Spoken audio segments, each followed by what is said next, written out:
Chapter 43. Christine, awake. For your life.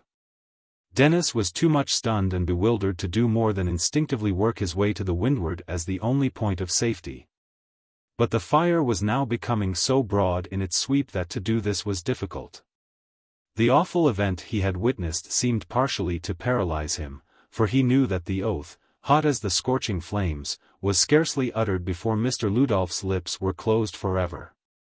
He and his ambitious dream perished in a moment, and he was summoned to the other world to learn what his proud reason scoffed at in this. For a block or more Dennis was passively borne alone by the rushing mob. Suddenly a voice seemed to shout almost in his ear, "The north side is burning," and he started as from a dream. The thought of Christine flashed upon him, perishing perhaps in the flames. He remembered that now she had no protector, and that he for the moment had forgotten her. Though in truth he had never imagined that she could be imperiled by the burning of the north side. In an agony of fear and anxiety he put forth every effort of which he was capable, and tore through the crowd as if mad. There was no way of getting across the river now save by the La Salle Street tunnel. Into this dark passage he plunged with multitudes of others. It was indeed as near pandemonium as any earthly condition could be. Driven forward by the swiftly pursuing flames, hemmed in on every side, a shrieking, frenzied, terror-stricken throng rushed into the black cavern. Every moral grade was represented there. Those who led abandoned lives were plainly recognizable, their guilty consciences finding expression in their livid faces. These jostled the refined and delicate lady, who, in the awful democracy of the hour, brushed against thief and harlot. Little children wailed for their lost parents, and many were trampled underfoot.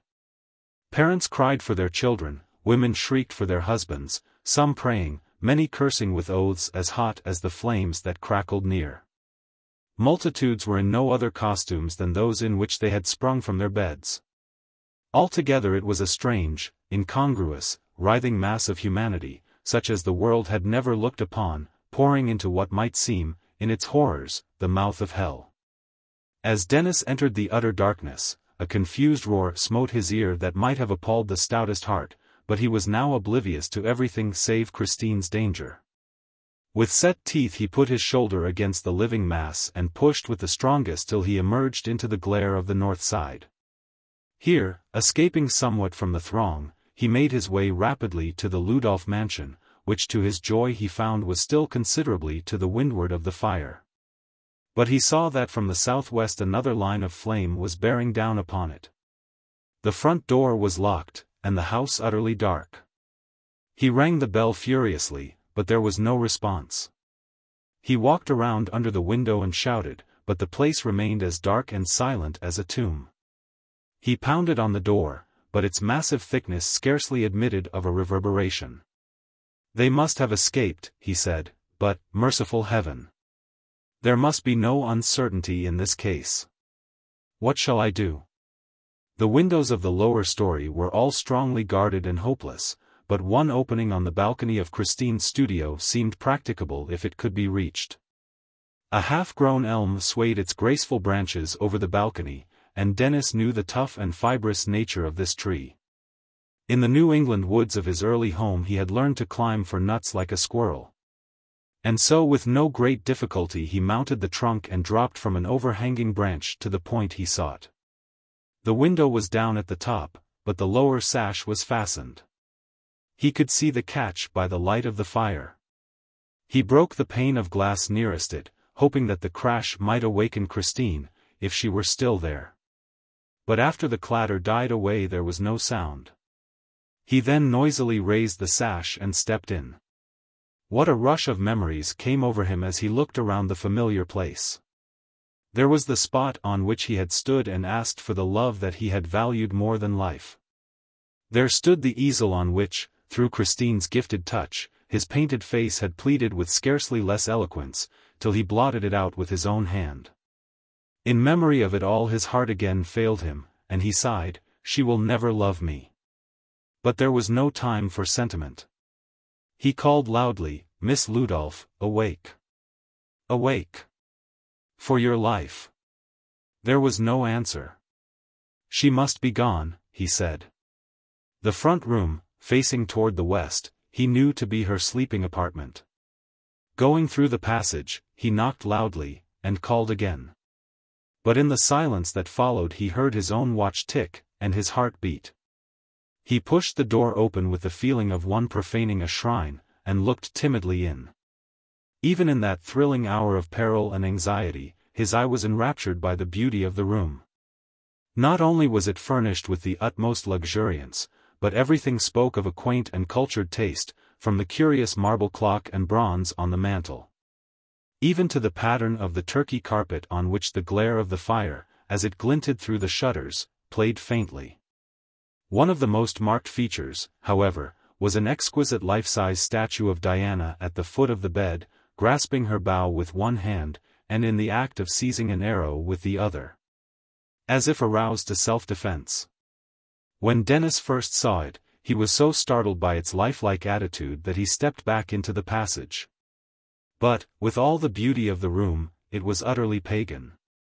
Not a single thing suggested Christian faith or a knowledge of the true God. With the exception of its modern air, it might just as well have been the resting place of a Greek or Roman maiden of rank.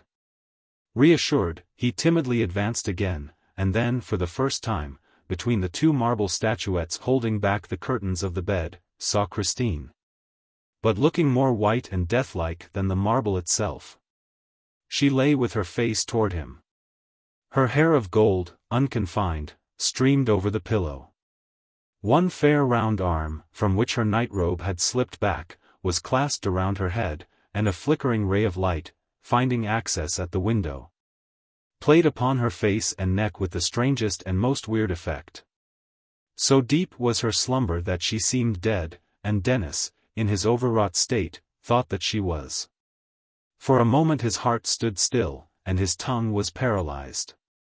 A distant explosion aroused him.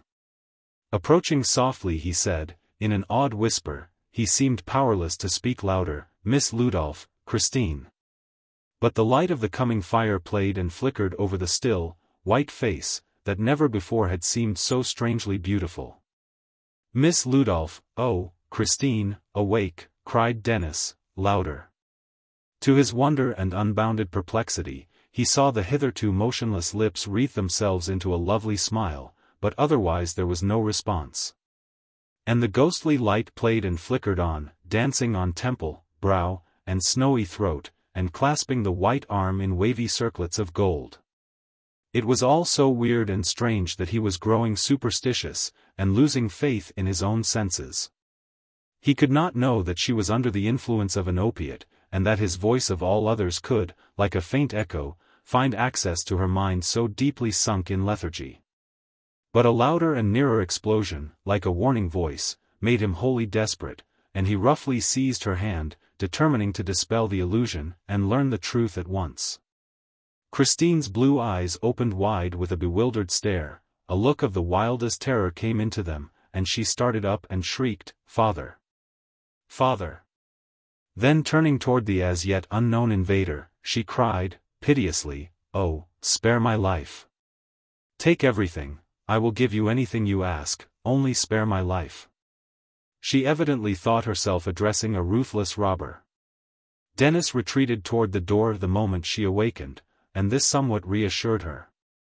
In the firm, quiet tone that always calms excitement he replied, "I only ask you to give me your confidence, Miss Ludolph, and to join with me, Dennis Fleet, in my effort to save your life." Dennis Fleet. Dennis Fleet. Save my life. Oh, ye gods, what does it all mean? And she passed her hand in bewilderment across her brow, as if to brush away the wild fancies of a dream. "Miss Ludolph, as you love your life, arouse yourself and escape.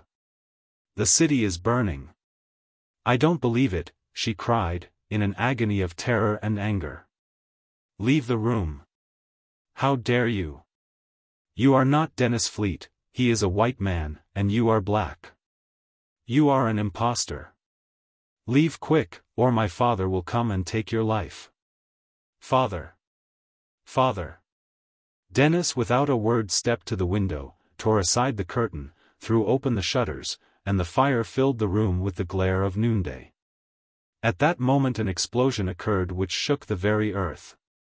Everything rattled, and a beautiful porcelain vase fell crashing to the floor. Christine shrieked and covered her face with her hands. Dennis approached the bedside, and said in a gentle, firm tone that she knew to be his, "Miss Ludolph, I am Mr. Fleet. My face is blackened through smoke and dust, as is everyone's out in the streets tonight. You know something of me, and I think you know nothing dishonorable. Can you not trust me? Indeed you must. Your life depends upon it." "Oh, pardon me, Mr. Fleet," she cried, eagerly. "I am not worthy of this, but now that I know you, I do trust you from the depth of my soul." "Prove it then by doing just as I bid you," he replied, in a voice so firm and prompt that it seemed almost stern. Retreating to the door, he continued, "I give you just 5 minutes in which to make your toilet and gather a light bundle of your choicest valuables. Dress in woolen throughout, and dress warmly. I will see that the servants are aroused. Your father is on the south side, and cannot reach you. You must trust in God and what I can do for you." "I must trust to you alone," she said. "Please send my maid to me." Mr. Ludolph had sipped his wine during the evening, and his servants had sipped, in no dainty way, something stronger, and therefore had not awakened readily. But the uproar in the streets had aroused them, and Dennis found them scuttling down the upper stairs in a half-clad state, each bearing a large bundle, which had been made up without regard to meum and tuum. "Och, murther! Is the world burning up?" cried the cook. "Be still, ye howlin' fool," said the cool and travelled maid. "It's only von big fire. Go to your mistress and help her, quick!" cried Dennis. "Go to my mistress. I go to the street and save my life." "Oh, Jeanette," cried Christine. "Come and help me. I am miserable that I cannot." "I must bid mademoiselle quick adieu," said the heartless creature, still keeping up the veneer of French politeness. Dennis looked through the upper rooms and was satisfied that they were empty. Suddenly a piercing shriek from Christine sent him flying to her room. As he ran he heard her cry, "Oh, Mr. Fleet! Come! Help!" To go back a little, for on that awful night events marched as rapidly as the flames, and the experience of years was crowded into hours, and that of hours into moments. Christine had sought as best she could to obey Dennis's directions, but she was sadly helpless, having been trained to a foolish dependence on her maid. She had accomplished but little when she heard a heavy step in the room. Looking up, she saw a strange man regarding her with an evil eye. "What do you want?" she faltered. "You, for one thing, and all you have got, for another," was the brutal reply. "Leave this room," she cried, in a voice she vainly tried to render firm. "Not just yet," he answered, with a satanic grin. She sought to escape by him with the loud cry that Dennis heard, but the ruffian planted his big grimy hand in the delicate frill of her nightrobe where it clasped her throat. And with a coarse laugh said, "Not so fast, my dainty." Trembling and half fainting, for she had no physical courage, she cried for Dennis, and never did knightly heart respond with more brave and loving throb to the cry of helpless woman than his. He came with almost the impetus of a thunderbolt, and the man, startled, looked around, and catching a glimpse of Dennis's blazing eyes, dropped his hold on Christine, and shrank and cowered from the blow he could not avert. Before his hand could instinctively reach the pistol it sought, there was a thud, and he fell like a log to the floor. Then, springing upon him, Dennis took away his weapons, and, seizing him by the collar of his coat, dragged him backward downstairs and thrust him into the street. Pointing his own pistol at him, he said, "If you trouble us again, I will shoot you like a dog." The villain slunk off, and finding some kindred spirits sacking a liquor store not far off, he joined the orgy, seeking to drown his rage in rum. And he succeeded so effectually that he lay in the gutter soon after. The escaping multitude trampled over him, and soon the fire blotted out his miserable existence, as it did that of so many who rendered themselves powerless by drink. When Dennis returned he found Christine panting helplessly on a chair. "Oh, dress! Dress!" he cried. "We have not a moment to spare." The sparks and cinders were falling about the house, a perfect storm of fire. The roof was already blazing, and smoke was pouring down the stairs. At his suggestion she had at first laid out a heavy woolen dress and Scotch plaid shawl. She nervously sought to put on the dress, but her trembling fingers could not fasten it over her wildly throbbing bosom. Dennis saw that in the terrible emergency he must act the part of a brother or husband, and springing forward he assisted her with the dexterity he had learned in childhood. Just then a blazing piece of roof, borne on the wings of the gale, crashed through the window, and in a moment the apartment, that had seemed like a beautiful casket for a still more exquisite jewel, was in flames. Hastily wrapping Christine in the blanket shawl, he snatched her, crying and wringing her hands, into the street. Holding his hand she ran 2 or 3 blocks with all the speed her wild terror prompted, then her strength began to fail, and she pantingly cried that she could run no longer. But this rapid rush carried them out of immediate peril, and brought them into the flying throng pressing their way northward and westward. Wedged into the multitude they could only move on with it in the desperate struggle forward. But fire was falling about them like a meteoric shower. Suddenly Christine uttered a sharp cry of pain. She had stepped on a burning cinder, and then realized for the first time, in her excitement, that her feet were bare. "Oh, what shall I do?" she cried piteously, limping and leaning heavily on Dennis's arm.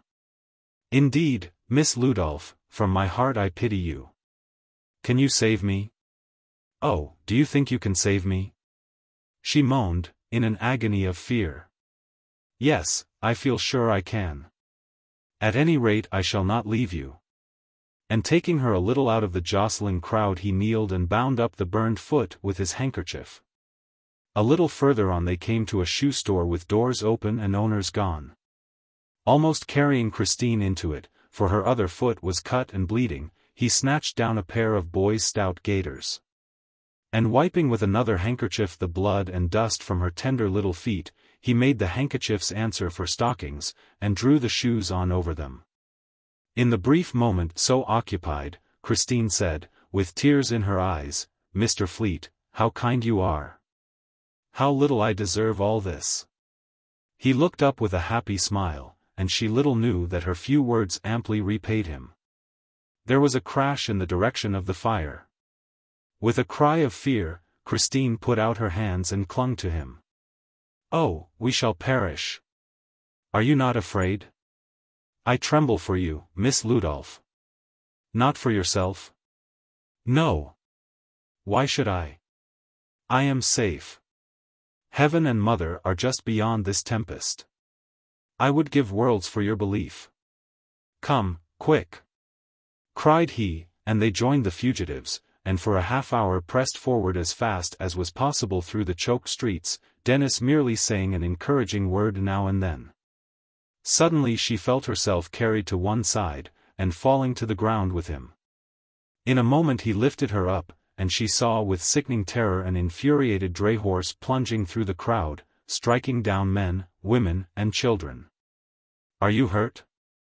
he asked, gently, passing his arm around her and helping her forward, that they might not lose a single step.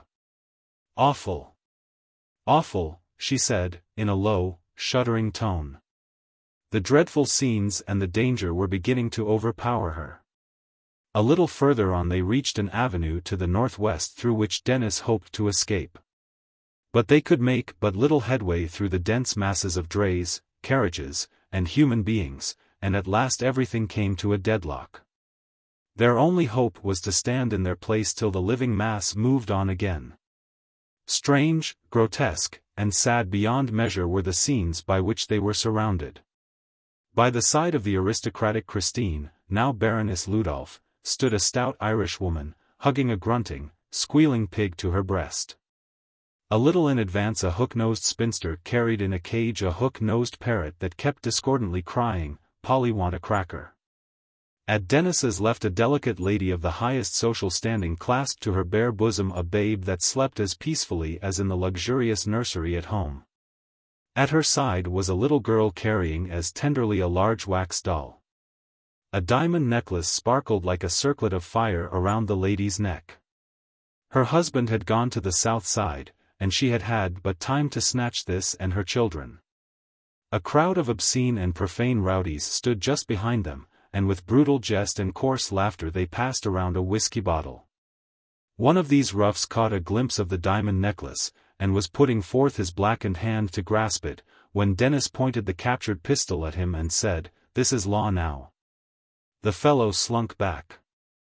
Just before them was a dray with a corpse half covered with a blanket. The family sat around crying and wringing their hands, and the driver stood in his seat, cursing and gesticulating for those in advance to move on. Some moments passed, but there was no progress. Dennis became very anxious, for the fire was rapidly approaching, and the sparks were falling like hail. Every few moments some woman's dress was ablaze, or someone was struck by the flying brands, and shrieks for help were heard on every side. Christine, being clad in woolen, escaped this peril in part. She stood at Dennis's side trembling like a leaf, with her hands over her face to shut out the terrible sights. At last the driver, fearing for his life, jumped off his dray and left all to their fate. But a figure took his place that thrilled Dennis's heart with horror. There on the high seat stood Susie Winthrop, rather Mrs. Leonard. The light of insanity glowed in her eyes. Her long hair swept away to the north, and turning toward the fiery tempest she bent forward as if looking for someone. But after a moment she sadly shook her head, as if she had sought in vain. Suddenly she reached out her white arms toward the fire, and sang, clear and sweet above the horrid din. "Oh, burning flakes of fiery snow! Bury me too, bury me deep. My lover sleeps thy banks below. Fall on me, that I may sleep." At this moment a blazing brand fell upon the horses' heads. They startled forward, and the crazed lady fell over on the corpse below. The animals, being thoroughly terrified, turned sharp around on the sidewalk, and tore their way right toward the fire, trampling down those in their track. And so vanished with their strangely assorted load. Dennis, fearing to stay any longer where he was, determined to follow in their wake and find a street leading to the north less choked, even though it might be nearer the fire. And so with his trembling companion he pressed forward again. 2 blocks below he found one comparatively clear, but in terrible proximity to the conflagration. Indeed, the houses were burning on each side, but the street seemed clear of flame. He thought that by swiftly running they could get through. But Christine's strength was fast failing her, and just as they reached the middle of the block a tall brick building fell across the street before them. Thus their only path of escape was blocked by a blazing mass of ruins that it would have been death to cross. They seemed hemmed in on every side, and Dennis groaned in agony. Christine looked for a moment at the impassable fiery barrier, then at Dennis, in whose face and manner she read unutterable sympathy for herself, and the truth flashed upon her. With a piercing shriek she fainted dead away in his arms. Chapter 44. On the beach. In the situation of supreme peril described in the last chapter, Dennis stood a second helpless and hopeless. Christine rested a heavy burden in his arms, happily unconscious. Breathing an agonized prayer to heaven, he looked around for any possibility of escape. Just then an express wagon was driven furiously toward them, its driver seeking his way out by the same path that Dennis had chosen. As he reached them the man saw the hopeless obstruction, and wheeled his horses. As he did so, quick as thought, Dennis threw Christine into the bottom of the wagon, and, clinging to it, climbed into it himself. He turned her face downward from the fire, and, covering his own, he crouched beside her, trusting all now to God. The driver urged his horses toward the lake, believing that his only chance. They tore away through the blazing streets. The poor man was soon swept from his seat and perished, but his horses rushed madly on till they plunged into the lake. At the sound of water Dennis lifted his head and gave a cry of joy. It seemed that the hand of God had snatched them from death. Gently he lifted Christine out upon the sands and commenced bathing her face from the water that broke in spray at his feet. She soon revived and looked around. In a voice full of awe and wonder she whispered, "Ah! There is another world and another life, after all."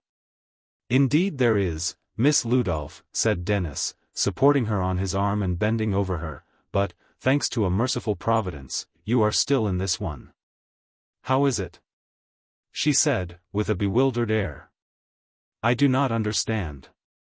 The last I remember, we were surrounded by fire, you were despairing, and it seemed that I died. You fainted, Miss Ludolph. But God as by a miracle brought us out of the furnace, and for the present we are safe." After she had sufficiently rallied from her excessive exhaustion and terror, he told her how they escaped. "I see no God in it all," she said, "only a most fortunate opportunity, of which you, with great nerve and presence of mind, availed yourself. To you alone, again and again this dreadful night, I owe my life. God uses us as his instruments to do his will. The light will come to you by and by, and you will learn a better wisdom. In this awful conflagration the light has come. On every side I see as in letters of fire, there is no God. If it were otherwise these scenes would be impossible. And any being permitting or causing the evils and crimes this dreadful night has witnessed, I shall fear and hate beyond the power of language to express."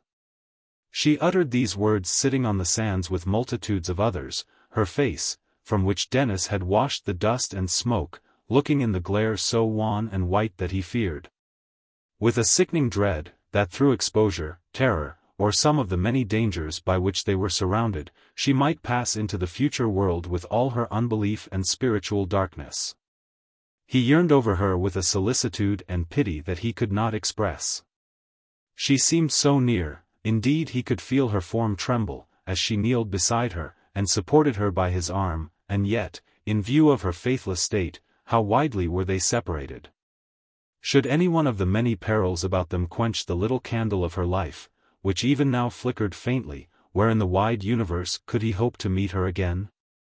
God can no doubt console his children and make up to them every loss, but the passionate heart, with its intense human love, clings to its idol none the less.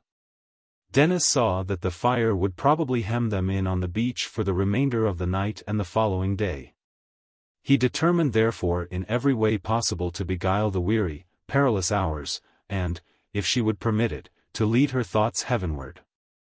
Hence arose from time to time conversations, to which, with joy, he found Christine no longer averse. Indeed, she often introduced them. Chafing her hands, he said in accents of the deepest sympathy, "How I pity you, Miss Ludolph. It must indeed be terrible to possess your thoughtful mind, to realize these scenes so keenly, and yet have no faith in a divine friend. I cannot explain to you the mystery of evil, why it came, or why it exists. Who can? I am but one of God's little children, and only know with certainty that my heavenly Father loves and will take care of me." "How do you know it?" she asked, eagerly. "In several ways. Mainly because I feel it. It all seems so vague and unreal," she sighed, dreamily. "There is nothing certain, assured. There is no test by which I can at once know the truth. That does not prevent the truth from existing. That some are blind is no proof that color does not exist. But how can you be sure there is a God? You never saw him. I do not see the heat that scorches us, but I feel it, and know it exists. But I feel the heat the same as yourself, and I have no consciousness of a divine being. That does not take away my consciousness that he is my Savior and friend. As yet you are spiritually dead. If you were physically dead, you would not feel the heat of this fire. Oh, it is all mystery, darkness," she cried, piteously. The sun had now risen quite above the waters of the lake, but seen through the lurid smoke which swept over its face, it seemed like one of the great red cinders that were continually sailing over their heads. In the frightful glare, the transition from night to day had scarcely been noted. The long, narrow beach was occupied by thousands of fugitives, who were hemmed in on every side. On the south was the river, skirted with fire, while opposite, on the west, the heat was almost intolerable. On the east were the cold waves of the lake, and on the north a burning pier that they could not cross. Their only hope was to cling to that narrow line where fire and water mingled, and with one element to fight the other. Here again was seen the mingling of all classes which the streets and every place of refuge witnessed. Judges, physicians, statesmen, clergymen, bankers, were jostled by roughs and thieves. The laborer sat on the sand with his family, side by side with the millionaire and his household. The poor debauched woman of the town moaned and shivered in her scant clothing, at a slight remove from the most refined Christian lady. In the unparalleled disaster, all social distinctions were lost, leveled like the beach on which the fugitives cowered. From some groups was heard the voice of prayer. From others, bitter wailings and passionate cries for lost members of the family. Others had saved quantities of vile whiskey, if nothing else, and made the scene more ghastly by orgies that seemed not of earth. Added to the liquor were the mad excitement and recklessness which often seize the depraved classes on such occasions. They committed excesses that cannot be mentioned, these drunken, howling, fighting wretches. Obscene epithets and words fell around like blows. And yet all were so occupied with their own misfortunes, sufferings, and danger, as scarcely to heed their neighbors, unless these became very violent. Upon this heterogeneous mass of humanity the fire rained down almost as we imagine it to have fallen upon the doomed cities of the plain. And the hot breath of the flames scorched the exposed cheek and crisped even eyebrows and hair. Sparks, flakes, cinders, pieces of roof, and fiery pebbles seemed to fill the air, and often cries and shrieks announced that furniture and bedding which had been dragged thither, and even the clothing of women and children, were burning. Added to all the other terrors of the scene was the presence of large numbers of horses and cattle, snorting and plunging in their fright and pain. But the sound that smote Dennis's heart with the deepest commiseration was the continuous wail of helpless little children, many of them utterly separated from parents and friends. And in the very agony of fear. He greatly dreaded the effect of these upon Christine, knowing how, in the luxurious past, she had been shielded from every rough experience. But she at length rallied into something like composure. Her constitution was elastic and full of vitality, and after escaping from immediate danger she again began to hope. Moreover, to a degree that even she could not understand, his presence was a source of strength and courage, and her heart clung to him with desperate earnestness. Believing him the sole barrier against immediate death, and, what she dreaded scarcely less, a lonely, wretched existence, should her life be spared. Though he never lost sight of her for a moment, and kept continually wetting her hair and person, he found time to render assistance to others, and, by carrying his hat full of water here and there, extinguished many a dangerous spark. He also, again and again, snatched up little children from under the trampling hoofs of frightened horses. As she watched him, so self-forgetful and fearless, she realized more and more vividly that he was sustained and animated by some mighty principle that she knew nothing of, and could not understand. The impression grew upon her that he was right and she wrong. Though it all remained in mystery and doubt, she could not resist the logic of true Christian action. But as the day advanced the flames grew hotter, and their breath more withering. About noon Dennis noticed that some shanties on the sand near them were in danger of catching fire and periling all in that vicinity. Therefore he said, "Miss Ludolph, stay here where I leave you for a little time, so that I may know just where to find you." "Oh, do not leave me," she pleaded, "I have no one in the wide world to help me except you. I shall not be beyond call. You see those shanties there? If possible we must keep them from burning, or the fire will come too near for safety." Then, starting forward, he cried, "Who will volunteer to keep the fire back? All must see that if those buildings burn we shall be in danger." Several men stepped forward, and with hats and anything that would hold water they began to wet the old rookeries. But the fiery storm swooped steadily down on them, and their efforts were as futile as if they had tried to beat back the wind. Suddenly a mass of flame leaped upon the buildings, and in a moment they were all ablaze. "Into the lake, quick!" cried Dennis, and all rushed for the cool waters. Lifting Christine from the sand, and passing his arm around her trembling, shivering form, he plunged through the breakers, and the crowd pressed after him. Indeed, they pushed him so far out in the cold waves that he nearly lost his footing, and for a few moments Christine lost hers altogether, and added her cries to those of the terror-stricken multitude. But pushing in a little nearer the shore, he held her firmly and said with the confidence that again inspired hope, "Courage, Miss Ludolph. With God's help I will save you yet." Even as she clung to him in the water, she looked into his face. He was regarding her so kindly, so pitifully, that a great and generous impulse, the richest, ripest fruit of her human love, throbbed at her heart, and faltered from her lips, "Mr. Fleet, I am not worthy of this risk on your part. If you will leave me you can save your own life, and your life is worth so much more than mine." True and deep must have been the affection that could lead Christine Ludolph to say such words to any human being. There was a time when, in her creed, all the world existed but to minister to her. But she was not sorry to see the look of pained surprise which came into Dennis's face and to hear him say, very sadly, "Miss Ludolph, I did not imagine that you could think me capable of that. I had the good fortune to rescue Miss Brown last night, at greater peril than this, and do you think I would leave you? You are a true knight, Mr. Fleet," she said, humbly, "and the need or danger of every defenseless woman is alike a sacred claim upon you." Dennis was about to intimate that, though this was true in knightly creed, still among all the women in the world there might be a preference, when a score of horses, driven before the fire, and goaded by the burning cinders, rushed down the beach, into the water, right among the human fugitives. Again went up the cry of agony and terror. Some were no doubt stricken down not to rise again. In the melee Dennis pushed out into deeper water, where the frantic animals could not plunge upon him. A child floated near, and he snatched it up. As soon as the poor brutes became quiet, clasping Christine with his right arm and holding up the child with the other, he waded into shallow water.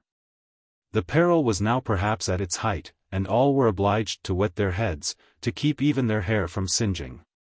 Those on the beach threw water on each other without cessation. Many a choice bit of property, it might be a piano, or an express wagon loaded with the richest furs and driven to the beach as a place of fancied security, now caught fire, and added to the heat and consternation. When this hour of extreme danger had passed, standing with the cold billows of the lake breaking round him, and the billows of fire still rolling overhead, Dennis began to sing in his loud, clear voice. "Jesus, lover of my soul, let me to thy bosom fly, while the billows near me roll, while the tempest still is high." Voice after voice joined in, some loud and strong, but others weak and trembling, the pitiful cry of poor terror-stricken women to the only one who it seemed could help them in their bitter extremity.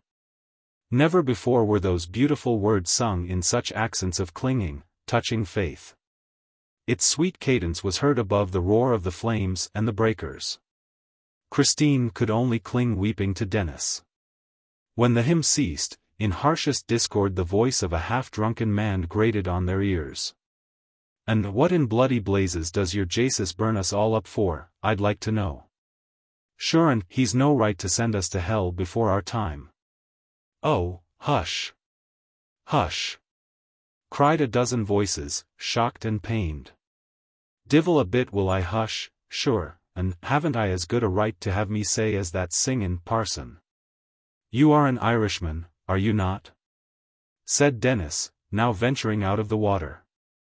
"Ease. What have ye got to say agin it?" asked the man, belligerent at once. "Did you ever know an Irishman refuse to do what a lady asked of him?" "Faith no, and I niver will." "Then this lady, who is sick and suffering, asks you to please keep still, and I will be still also, so that's fair."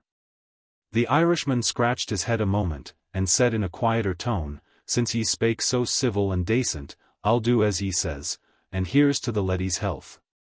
And he finished a bottle of whiskey, which he soon laid him out on the beach. "Thank you.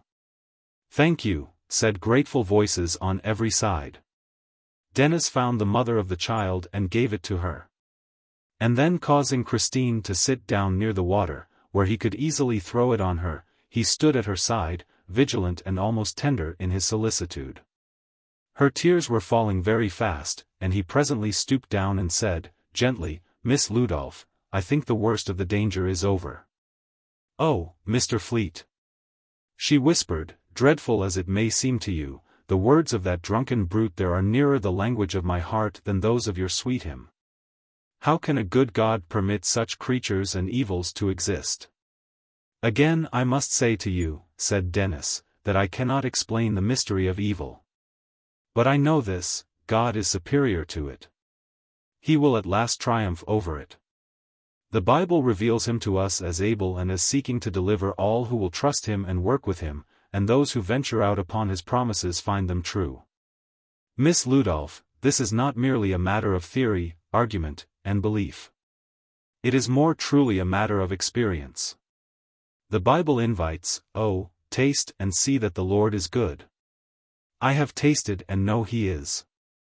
I have trusted him for years, and he never failed me. You certainly have been sustained throughout this dreadful scene by a principle that I cannot understand, but I would give all the world to possess it. You may possess it, Miss Ludolph. How? How? She asked, eagerly. Do you wish to believe as I do? Yes, indeed, and yet my heart rebels against a God who permits, even if he does not cause, all this evil. Does it rebel against a being who from first to last tries to save men from evil? Tries. Tries. What an expression to apply to a God. Why does he not do it in every case? Because multitudes will not let him. Oh, that is worse still. Surely, Mr. Fleet, you let your reason have nothing to do with your faith. How can a poor and weak being like myself prevent an Almighty One from doing what he pleases? I am stronger than you, Miss Ludolph, and yet I could not have saved you tonight unless you had first trusted me, and then done everything in your power to further my efforts. But your power is human and limited, and you say God is all-powerful. Yes, but it is his plan and purpose never to save us against our will. He has made us in his own image and endowed us with reason, conscience, and a will to choose between good and evil. He appeals to these noble faculties from first to last. He has given us hearts, and seeks to win them by revealing his love to us. More than all, his Spirit, present in the world, uses every form of truth in persuading and making us willing to become his true children. So you see that neither on the one hand does God gather us up like driftwood, or does he on the other drag us at his chariot wheels, unwilling captives, as did those who, at various times, have sought to overrun the world by force. God seeks to conquer the world by the might of the truth, by the might of love. Christine was hanging with the most eager interest on his words. Suddenly his eyes, which had expressed such a kindly and almost tender interest in her, blazed with indignation, and he darted up the beach. Turning around she saw, at some little distance, a young woman most scantily clad, clinging desperately to a bundle which a large, coarse man was trying to wrench from her. The wretch, finding that he could not loosen her hold, struck her in the face with such force that she fell stunned upon the ground, and the bundle flew out of her hand. He eagerly snatched it up, believing it to contain jewelry. Before he could escape he was confronted by an unexpected enemy. But Dennis was in a passion, and withal weak and exhausted, while his adversary was cool, and an adept in the pugilistic art. The two men fought savagely, and Christine, forgetting herself in her instinctive desire to help Dennis, was rushing to his side, crying, "If there is a man here worthy of the name, let him strike for the right." But before she and others could reach the combatants, the thief had planted his fist on Dennis's temple. Though the latter partially parried the blow, it fell with such force as to extend him senseless on the earth. The villain, with a shout of derision, snatched up the bundle and dashed off apparently toward the fire. There was but a feeble attempt made to follow him. Few understood the case, and indeed scenes of violence and terror had become so common that the majority had grown apathetic, save in respect to their personal well-being. Christine lifted the pale face, down which the blood was trickling, into her lap, and cried, in a tone of indescribable anguish, "Oh, he is dead. He is dead." "Oh, no, miss. He is not dead, I guess," said a good-natured voice near. "Let me bring a hatful of water from the lake, and that'll bring him to." And so it did. Dennis opened his eyes, put his hand to his head, and then looked around. But when he saw Christine bending over him with tearful eyes, and realized how tenderly she had pillowed his aching head, he started up with a deep flush of pleasure, and said, "Do not be alarmed, Miss Ludolph. I was only stunned for a moment. Where is the thief?" "Oh, they let him escape," said Christine, indignantly.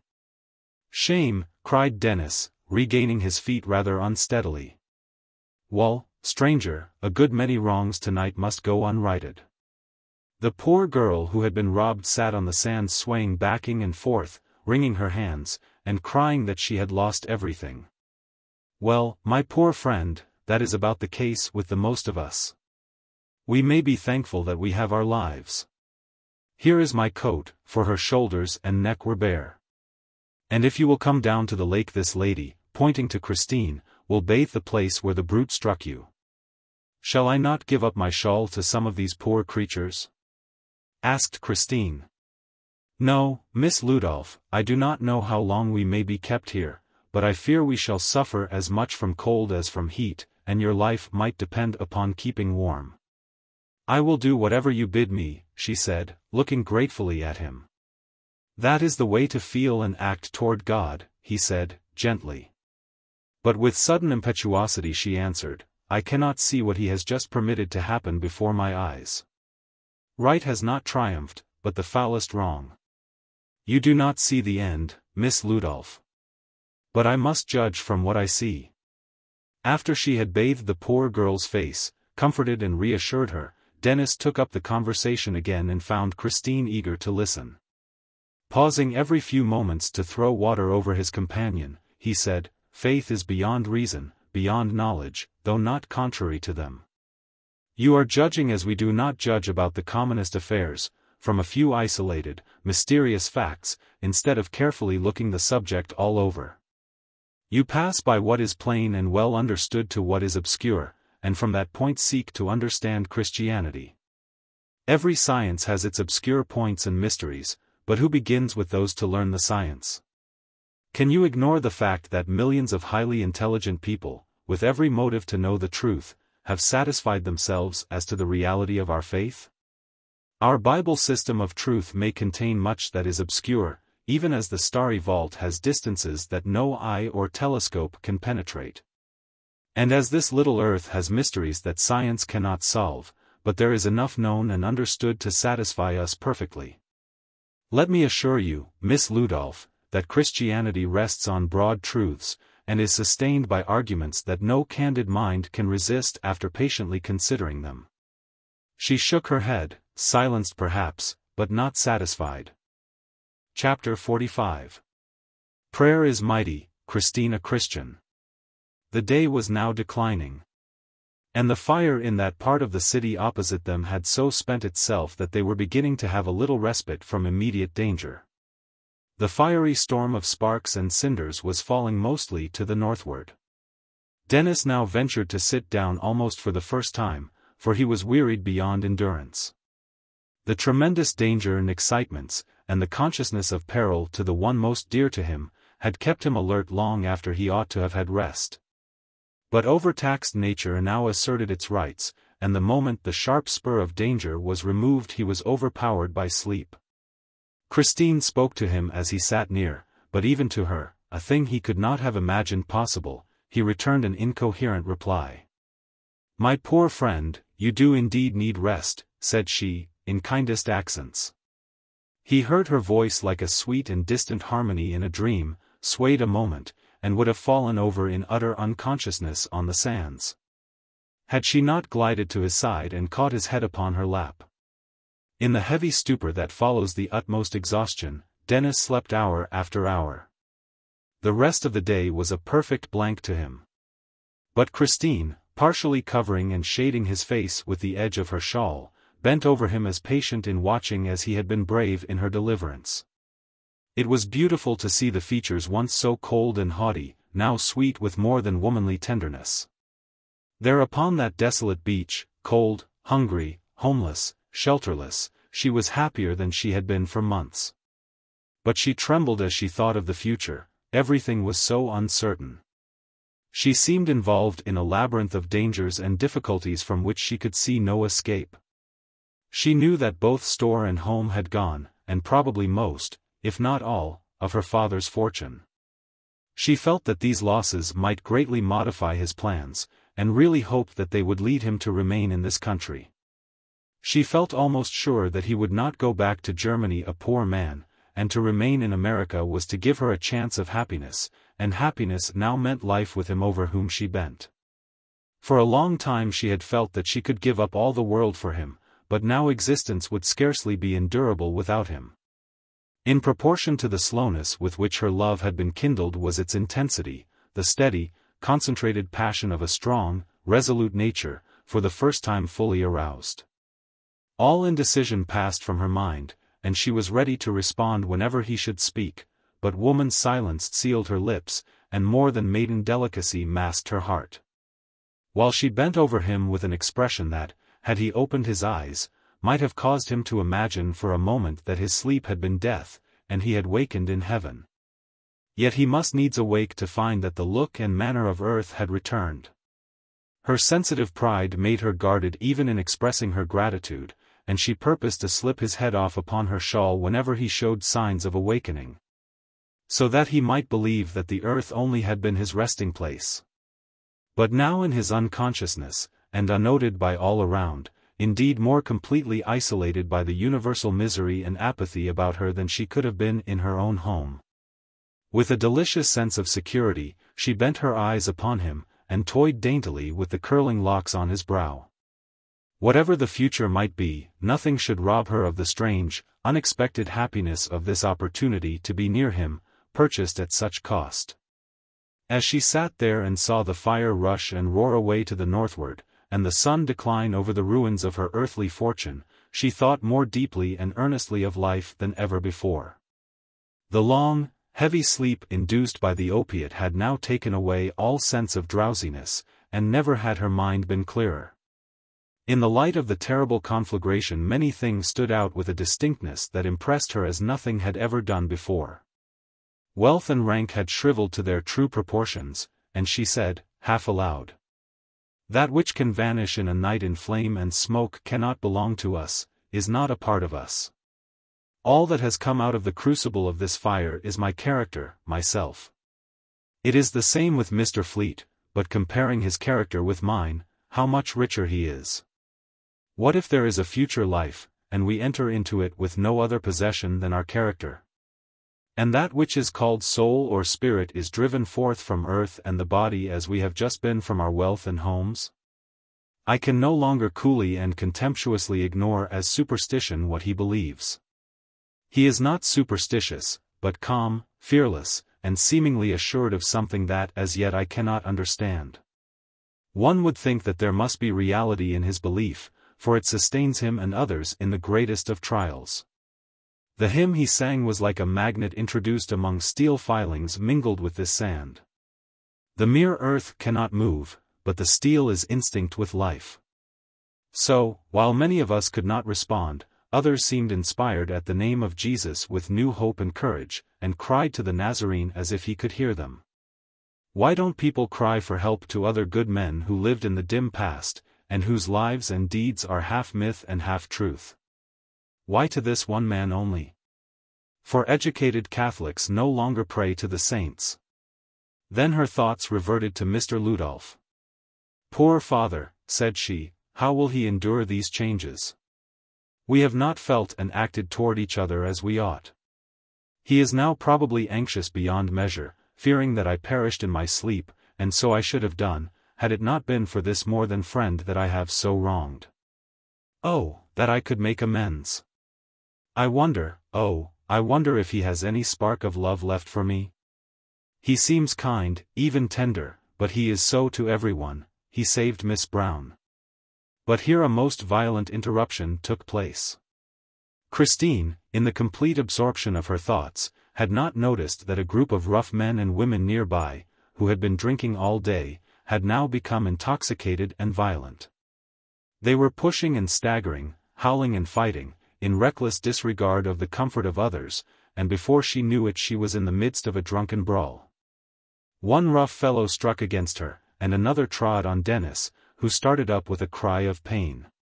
In a moment he comprehended the situation, and, snatching up Christine and the shawl, he pushed his way out of the melee with his right arm. The wretches striking at him and one another aimlessly in their fury, while both men and women used language that was worse than their blows. After a brief struggle, Dennis and Christine extricated themselves, and made their way northward up the beach till they found a place where the people seemed quiet. Dennis's sudden awakening had revealed to him that his head had been pillowed, and it seemed such a kind and thoughtful act on Christine's part that he could scarcely believe it. At the same time he was full of shame and self-reproach that by his sleep he had left her unguarded, and he said, "Miss Ludolph, I hope you will pardon you recreant knight, who slept while you were in danger. But really I could not help it." "It is I who must ask pardon," replied Christine, warmly. "After your superhuman exertions, your very life depended on rest. But I made a wretched watcher, indeed I have lost confidence in myself every way. To tell the truth, Mr. Fleet, I was lost in thought, and with your permission I would like to ask you further about two things you said this morning. You asserted that you knew God loved you, and that Christianity was sustained by arguments that no candid mind could resist. What are those arguments? And how can you know such a comforting thing as the love of God?" His eyes lighted up in his intense delight that she should again voluntarily recur to this subject, and he hoped that God was leading her to a knowledge of him, and that he, in answer to his own and his mother's prayers, might be partially instrumental in bringing the light. Therefore he said, earnestly, "Miss Ludolph, this is scarcely the time and place to go over the evidences of Christianity. When in happy security I hope you may do this at your leisure, and am sure you will be convinced, for I believe that you honestly wish the truth. But there is no need that you should wait and look forward into the uncertain future for this priceless knowledge. The Father will not keep his child waiting who tries to find him. God is not far from any one of us. When our Lord was on earth, he never repulsed those who sought him in sincerity, and he is the true manifestation of God. Moreover," he continued, reverently, "God is now on earth as truly as when Christ walked the waves of Galilee, or stood with the life-giving word upon his lips at the grave of his friend Lazarus. The mighty Spirit of God now dwells among men to persuade, help, and lead them into all truth, and I believe he is guiding you. This divine Spirit can act as directly on your mind as did Christ's healing hand when he touched blind eyes and they saw, and palsied bodies and they sprung into joyous activity." Under his eager, earnest words, Christine's eyes also lighted up with hope, but after a moment her face became very sad, and she said, wearily, "Mystery. Mystery. You are speaking a language that I do not understand. Can you not understand this? For God so loved the world, that he gave his only begotten Son, that whosoever believeth in him should not perish, but have everlasting life? And that the Bible tells us that his Son did, in very truth, die that we might live? Yes, I know that the Bible seems to teach all that, but there must be some mistake about it. Why should an all-powerful God take such a costly, indirect way of accomplishing his purpose when a word would suffice? We will not discuss God's reasons, I think they are beyond us. But imagining the Bible story to be true, even though you do not believe it, is not the love of God revealed to us through his Son, Jesus Christ? Yes, it is the very extravagance of disinterested love, so much so that my reason revolts at it. It is contrary to all my ideas of deity and power. Pardon me, Miss Ludolph, for saying it, but I think your ideas of deity are borrowed more from mythology and human greatness than from the Bible. Let your reason stand aside a moment. This is not contrary to it, but beyond it. Imagining the Bible story true, can you not wish it true? If the man who died on Calvary out of love for you and for us all is also God, would you fear to trust yourself to him? Could you distrust one who loved you well enough to die for you? No. No, indeed. If I only could believe it, no. But how can I ever be sure it is true? I am sure of nothing. I am not sure there is a God. I am not sure the Bible is more than human in its character. I feel as if my feet stood out upon those shifting waves, and as if there were nothing certain or stable. But in part you know the truth, Miss Ludolph, though you do not believe it. And I believe that the God of whom we have spoken can directly reveal himself to you and make his truth as real to you as it is to me. Mr. Fleet, cried Christine, if I could believe as you do, I should be the happiest of the happy, for I should feel that, however much I suffered in this brief life, in the existence beyond I should be more than compensated. And covering her tearful face with her hand she moaned, as if it were wrung from her, I have suffered so much, and there seemed no remedy. Dennis's feelings were also deeply touched, and the dew of sympathy gathered in his own eyes. In the gentlest accents he said, "Oh, that you could trust that merciful, mighty one who invites all the heavy laden to come to him for rest." She looked up and saw his sympathy, and was greatly moved. In faltering tones she said, "You feel for me, Mr. Fleet. You do not condemn me in my blindness and unbelief. I cannot trust him, because I am not sure he exists. If there was such a God I would gladly devote my whole being to him, but I trust you, and will do anything you say." "Will you kneel on these sands with me in prayer to him?" he asked, earnestly. She hesitated, trembled, but at last said, "Yes." He took her hand as if they were brother and sister, and they kneeled together on the desolate beach.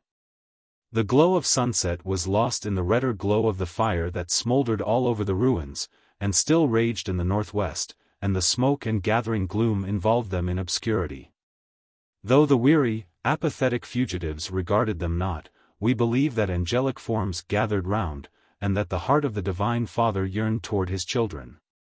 When they rose, after a simple prayer from Dennis, in which he pleaded almost as a child might with an earthly father, Christine trembled like a leaf, and was very pale, but her face grew tearless, quiet, and very sad.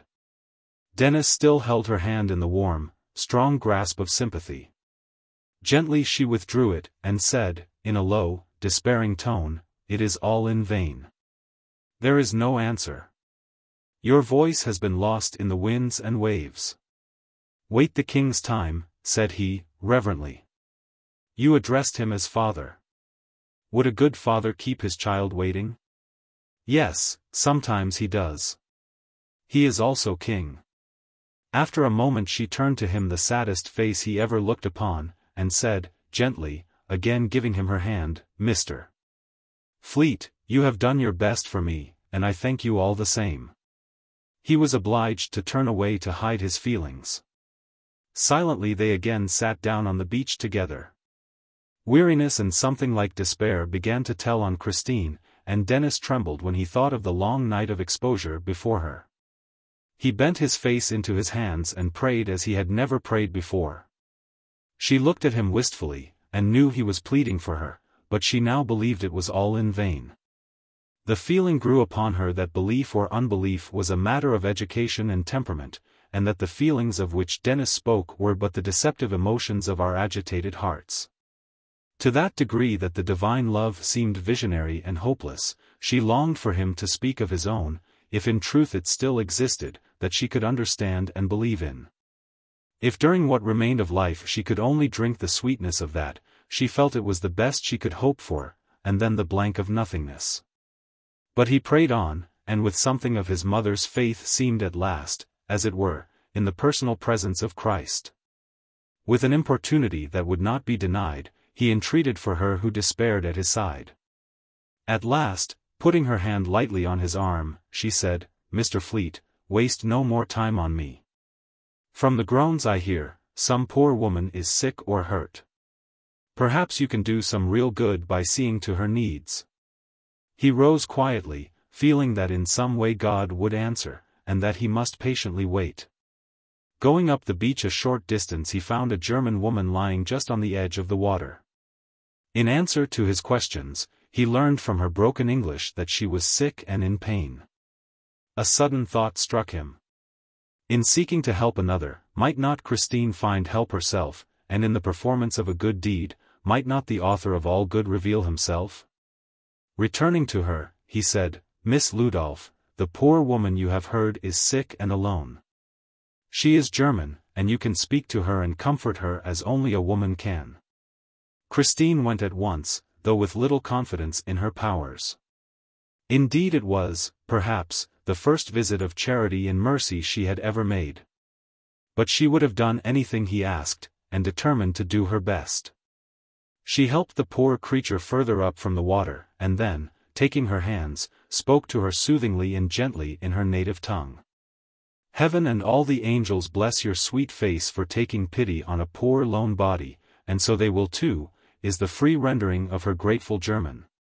"Would you please say a little prayer for a lone, sick body?" she asked, after a little while. Christine hesitated a moment, and then thought, "Why not? If it will be of any comfort to the poor thing. It can do neither of us harm." Dennis saw her kneel at the woman's side, lift her white face to heaven, and her lips move. Her attitude was unmistakably that of prayer. He could scarcely believe his eyes. Her petition was brief and characteristic: "O God, if there is a God, help this poor creature." Then Dennis saw her start up and glance around in a strange, bewildered manner. Suddenly she clasped her hands and looked up with an ecstatic, thrilling cry, "There is! There is! God lives and loves me, I feel, I know, and therefore I may hope and live." Turning to the still raging flames, she exclaimed, "Burn on with your fiery billows, I do not fear you now. I am safe, safe forever. Oh, how can I ever love and praise thee enough?" Then, springing to Dennis's side, she took both his hands in hers, and said, "Mr. Fleet, you have saved my life again and again, and I am, oh, how grateful. But in leading me to this knowledge you have made me your debtor forevermore. God does live, and I believe now he loves even me." As the glare of the fire fell on her face, he was awed and speechless at its expression. From its ecstatic joy and purity it seemed that the light of heaven, instead of her burning home, was illumining it. At last he said, brokenly, "Thank God. Thank God. My many, many prayers are answered." The look of love and gratitude she gave him will only find its counterpart in heaven, when the saved beam upon those who led them to the Savior. The whole of her strong womanly soul, thoroughly aroused, was in her face, and it shone like that of an angel. To Dennis, with the force of fulfilled prophecy, recurred his mother's words, and unconsciously he spoke them aloud. Prayer is mighty. Chapter 46. Christine's grave. After a moment Christine returned to her charge and said, gently, "I think I can take better care of you now." The poor woman looked at her in a bewildered way, half fearing she had lost her senses. But there was that in Christine's tone and manner now that went like sunlight and warmth to the heart, and in broadest German the grateful creature was soon blessing her again and again. And Christine felt that she was blessed beyond even her wildest dreams. Dennis now felt that she must have food and rest. She appeared, in the ghostly light of the distant flames, so pale and spirit-like, that he almost feared she would slip away to heaven at once, and he began looking for someone stronger, older, and more suitable, to take her place. At a little distance further north he at last found a stout German woman sitting with her 2 children on a large feather bed, the sole relic of her household goods. Dennis acquainted her with the case, and she soon took the matter out of his and Christine's hands in a very satisfactory way. To the south and west opportunity of escape was utterly cut off. Eastward were the waters of the lake, so that their only chance was to push northward. After making their way slowly for a short distance among the thickly scattered groups and the varied articles that had been dragged to the shore for safety, Dennis thought he heard a familiar voice. "Dr. Arton," he cried. "Hello. Who wants me?" answered the good old physician, bustling up in rather incongruous costume, consisting of a dress coat, white vest, red flannel drawers, and a very soiled pair of slippers. "Oh, doctor. The very sight of you inspires hope and courage. Surely a young fellow like you can be in no want of those articles?" "If he is lacking," cried Christine, "it must be for the reason that he has given hope and courage to everyone he has met, and so has robbed himself." "Hago," exclaimed the doctor, "you hear?" "Yes, thanks to the heroism of Mr. Fleet." "Fleet, is that all you have saved from the fire?" asked the doctor, with a humorous twinkle, pointing to Christine. "I am well satisfied," said Dennis, quietly, but with rising color. "I should have perished, had not Mr. Fleet come to my rescue," continued Christine, warmly, glad of an opportunity to express a little of her gratitude. The doctor turned his genial, humorous eye on her and said, "Don't be too grateful, Miss Ludolph, he is a young man, and only did his duty. Now if I had been so fortunate you might have been as grateful as you pleased." It was Christine's turn to grow rather rosier than even the red fire warranted, but she said, "You would have your joke, doctor, if the world were burning up." "Yes, and after it burned up," he replied. "What do you think of that, Miss Ludolph, with your German skepticism?" Tears came in Christine's eyes, and she said, in a low tone, "I am glad to say that I have lost my German skepticism in the fire also." "What?" cried the doctor, seizing both her hands in his hearty way. "Will you accept of our Christian superstition? I think I have accepted your glorious Christian truth, and the thought makes me very happy. Well, now I can almost say, praise God for the fire, though old Dr. Arton must commence again where the youngsters are who kick up their heels in their office all day."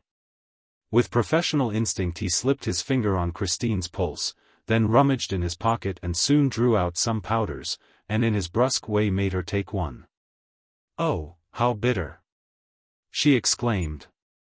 "That is the way the ladies treat me," began the merry bachelor, "not an ounce of gratitude when I save their lives. But let a young fellow like Fleet come along and get them out of danger by mere brute strength, instead of my delicate, skillful way, and language breaks down with their thanks.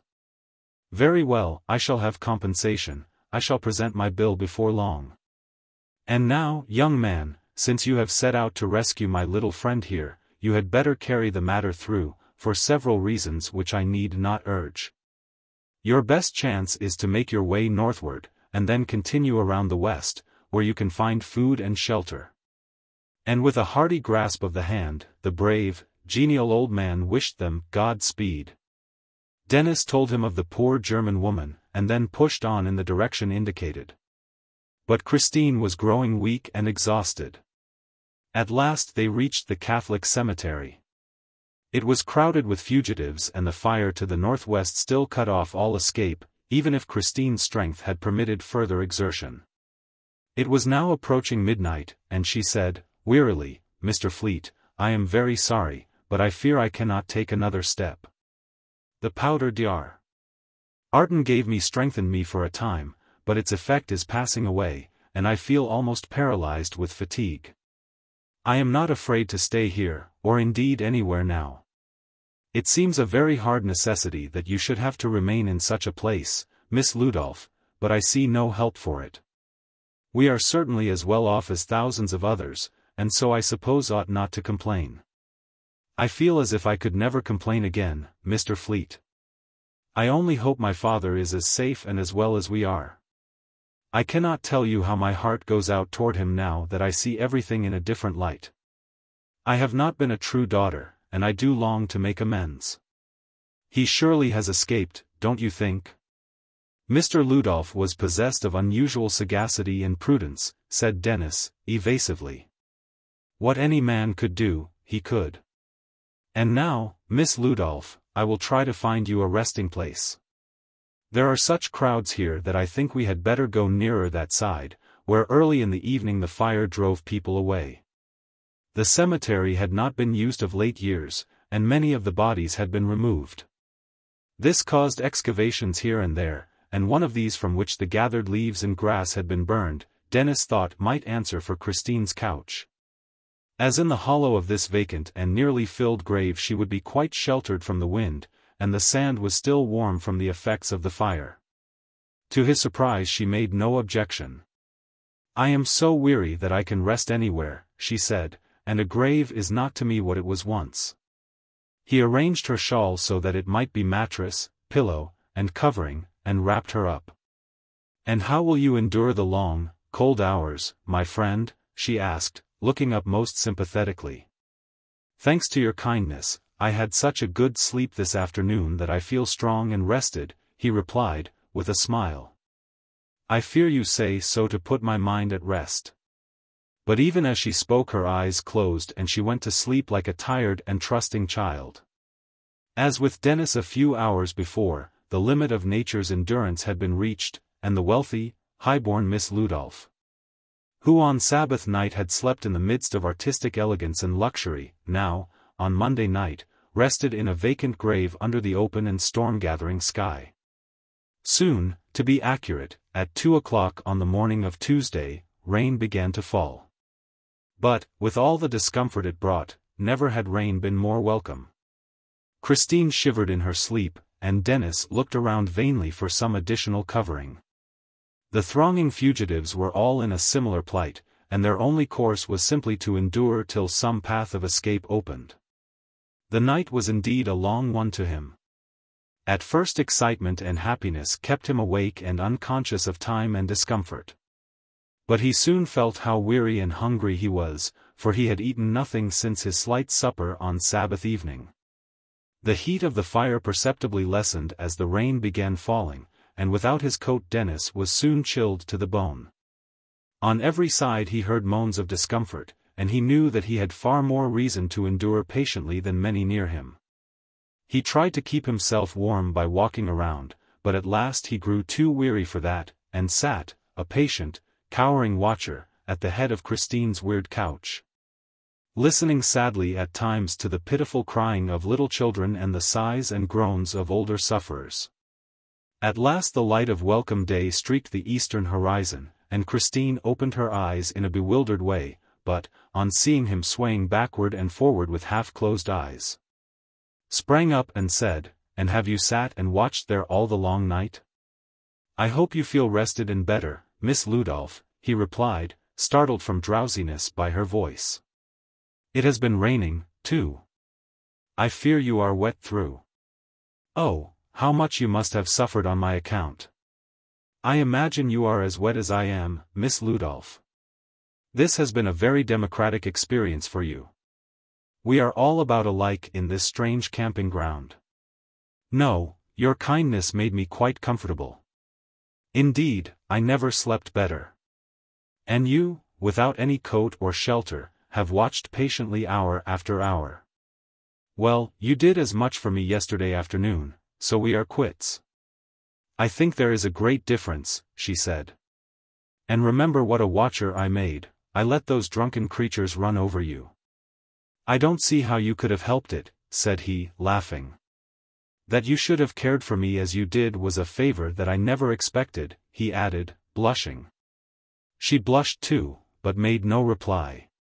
At the same time she was vexed with herself that she did not. Dennis, with a lover's blindness, misunderstood her silence, and thought that, as a friend, she was more grateful than he could wish, but he must speak in no other character. Then he remembered that it would be dishonorable to urge his suit under the circumstances. It would be a source of inexpressible pain to her, with her strong sense of obligation, to put aside expressions of his deeper regard. And he resolved to avoid if possible any manifestations of his feelings. While she was dependent upon him he would act the part of a brother toward her, and if his human love could never find its consummation, he would bear his loss as patiently as possible. But in spite of himself a tinge of sadness and restraint came into his manner, and Christine sighed to herself, if he only knew, and I only knew, just the truth, how much happier we might be. There was a general movement now in the strangely assorted multitude. The fire had swept everything away so completely on the north side that there were not hot blazing ruins to prevent crossing. Accordingly men came pouring over, looking for their families.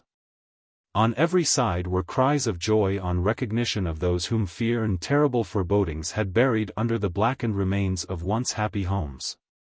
But mingled with exclamations of joy were sobs and wails of anguish, as some now realized in the lapsing hours that absent members of the household were lost. Christine looked in vain for her father. At last Dennis said, "Miss Ludolph, do you feel equal to the effort of crossing to the west side? You must be faint with hunger, and there only can we hope for help." "Oh, yes. Let us go at once, for your sake as well as mine." For she saw that his long fasting and great fatigue had made him very haggard. They urged their way across the burned district as fast as their exhausted state would permit, carefully avoiding burning brands that still lay in the street. "I hope you will have patience with me in my slow progress," said Christine, "for I feel as I imagine Rip Van Winkle must have done, after his 20 years' nap." "I think you have borne up heroically, Miss Ludolph," said Dennis, warmly. "Oh, no. I am not in the least heroic, but I confess that I am very hungry. I never knew what hunger was before. Well, I can now appreciate what must often be the condition of the poor, and hope not to be so forgetful of them hereafter. I am glad to hear you say that you are hungry, Miss Ludolph, for it proves that with care you will rally after this dreadful exposure, and be your former self. Ah! Mr. Fleet, I hope I shall never be my old self again. I shudder when I think what I was when you awakened me that dreadful night. But I have feared," said he, ever avoiding any reference to his own services, "that, though you might escape the fire, the exposure would be greater than you could endure. I trembled for you last night when it began to rain, but could find no additional covering. No brother could be kinder or more thoughtful of me," she said, turning upon him a glad, grateful face. "That is it," thought Dennis. "She hints to me what must be our relationship. She is the Baroness Ludolph, and is pledged to a future that I cannot share."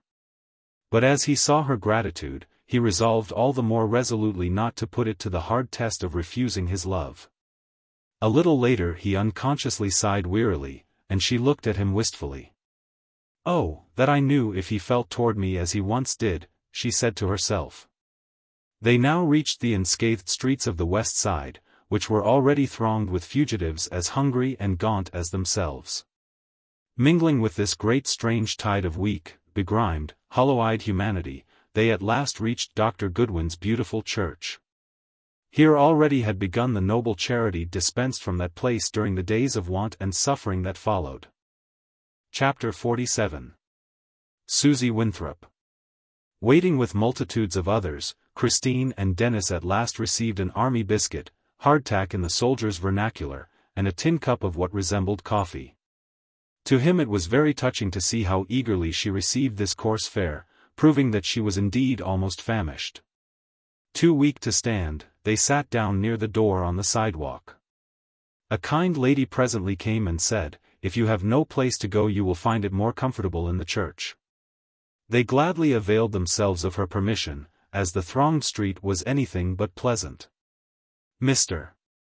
Fleet," said Christine, "I am now going to take care of you in return for your care last night," and she led him up to a secluded part of the church by the organ, arranged some cushions on a seat. And then continued, "As I have obeyed you, so you must now be equally docile. Don't you dare move from that place till I call you," and she left him. He was indeed wearied beyond expression, and most grateful for a chance to rest. This refuge and the way it was secured seemed almost a heavenly experience, and he thought with deepest longing, if we could always take care of each other, I should be perhaps too well satisfied with this earthly life. When after a little time Christine returned he was sleeping as heavily as he had done before upon the beach, but the smile his last thought occasioned still rested on his face. For some little time she also sat near and rested, and her eyes sought his face as if a story were written there that she never could finish. Then she went to make inquiries after her father. But no one to whom she spoke knew anything about him. Bread and other provisions were constantly arriving, but not fast enough to meet the needs of famishing thousands. Though not feeling very strong, she offered her services, and was soon busily engaged. All present were strangers to her, but, when they learned from the inquiries for her father that she was Miss Ludolph, she was treated with deference and sympathy. But she assumed nothing, and as her strength permitted, during the day, she was ready for any task, even the humblest. She handed food around among the hungry, eager applicants, with such a sweet and pitying face that she heard many a murmured blessing.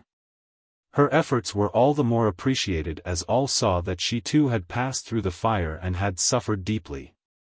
At last a kind, motherly lady said, "My dear, you look ready to drop. Here, take this," and she poured out a glass of wine and gave her a sandwich. "Now, go and find some quiet nook and rest. It's your duty. I have a friend who has suffered almost everything in saving me. He is asleep now, but he has had scarcely anything to eat for nearly 3 days, and I know he will be very hungry when he wakes." "Nothing to eat for 3 days? Why, you must take him a whole loaf, and this," cried the good lady, about to provision Dennis for a month. "Oh, no," said Christine, with a smile, "so much would not be good for him. If you will give me 3 or 4 sandwiches, and let me come for some coffee when he wakes, it will be sufficient." And she carried what now seemed treasures to where Dennis was sleeping, and sat down with a happy look in her face. The day had been full of sweet, trustful thoughts. She was conscious of a presence within her heart and all around that she knew was divine, and in spite of her anxiety about her father and the uncertainty of the future, she had a rest and contentment of mind that she had never experienced before. Then she felt such a genuine sympathy for the sufferers about her, and found them so grateful when she spoke to them gently and kindly, that she wondered she had never before discovered the joy of ministering to others. She was entering a new world, and, though there might be suffering in it, the antidote was ever near, and the pleasures promised to grow richer, fuller, more satisfying, till they developed into the perfect happiness of heaven. But every Christian joy that was like a sweet surprise, every thrilling hope that pointed to endless progress in all that is best and noblest in life, instead of the sudden blank and nothingness that threatened but yesterday, and, above all, the animating consciousness of the divine love which kept her murmuring, "My Savior, my good, kind Heavenly Father," all reminded her of him who had been instrumental in bringing about the wondrous change. Often during the day she would go and look at him, and could Dennis only have opened his eyes at such a moment, and caught her expression, no words would have been needed to assure him of his happiness. The low afternoon sun shone in gold and crimson on his brow and face through the stained windows before he gave signs of waking, and then she hurried away to get the coffee hot from the urn. She had hardly gone before he arose greatly refreshed and strengthened, but so famished that a roast ox would have seemed but a comfortable meal. His eye at once caught the sandwiches placed temptingly near. "That is Miss Ludolph's work," he said. "I wonder if she has saved any for herself." He was about to go and seek her when she met him with the coffee. "Go back," she said. "How dare you disobey orders? I was coming to find you." "Well, that is the best excuse you could have made, but I am here, so sit down and drink this coffee and devour these sandwiches." "Not unless you share them with me. Insubordinate. See here," and she took out her more dainty provision from behind a seat and sat down opposite, in such a pretty, companionable way that he in his admiration and pleasure forgot his sandwiches. "What is the matter?" she asked. "You are to eat the sandwiches, not me." A very proper hint, Miss Ludolph. One might well be inclined to make the mistake. Now that is a compliment worthy of the king of the Cannibal Islands. "Miss Ludolph," said Dennis, looking at her earnestly, "you do indeed seem happy." A ray of light slanting through a yellow diamond of glass fell with a sudden glory upon her face, and in a tone of almost ecstasy she said, "Oh, I am so glad and grateful. When I realize what might have been, and what is. It seems that I have lost so little in this fire in comparison with what I have gained. And but for you I might have lost everything. How rich this first day of life, real, true life, has been. My Heavenly Father has been so kind to me that I cannot express it. And then to think how I have wronged him all these years. You have indeed learned the secret of true eternal happiness, Miss Ludolph. I believe it, I feel sure of it. All trouble, all pain will one day pass away forever. And sometimes I feel as if I must sing for joy. I do so long to see my father and tell him. I fear he won't believe it at first, but I can pray as you did, and it seems as if my Savior would not deny me anything. And now, Mr. Fleet, when you have finished your lunch, I am going to ask one more favor, and then will dub you truest knight that ever served defenseless woman. You will find my father for me, for I believe you can do anything. Even in the shadow where he sat she caught the pained expression of his face. She started up and grasped his arm.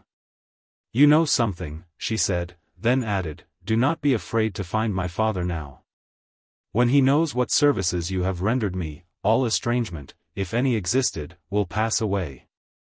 But he averted his face, and she saw tears gathering in his eyes. Mr. Fleet, she gasped, do you know anything I do not? He could hide the truth no longer. Indeed it was time she should learn it. Turning and taking her trembling hand, he looked at her so sadly and kindly that she at once knew her father was dead. Oh, my father! She cried, in a tone of anguish that he could never forget, you will never, never know. All day I have been longing to prove to you the truth of Christianity by my loving, patient tenderness, but you have died, and will never know, she moaned, shudderingly. He still held her hand, indeed she clung to his as to something that might help sustain her in the dark, bitter hour. Poor, poor father, she cried. I never treated him as I ought, and now he will never know the wealth of love I was hoping to lavish on him. Then, looking at Dennis almost reproachfully, she said, could you not save him? You saved so many others. Indeed I could not, Miss Ludolph, I tried, and nearly lost my life in the effort. The great hotel behind the store fell and crushed all in a moment.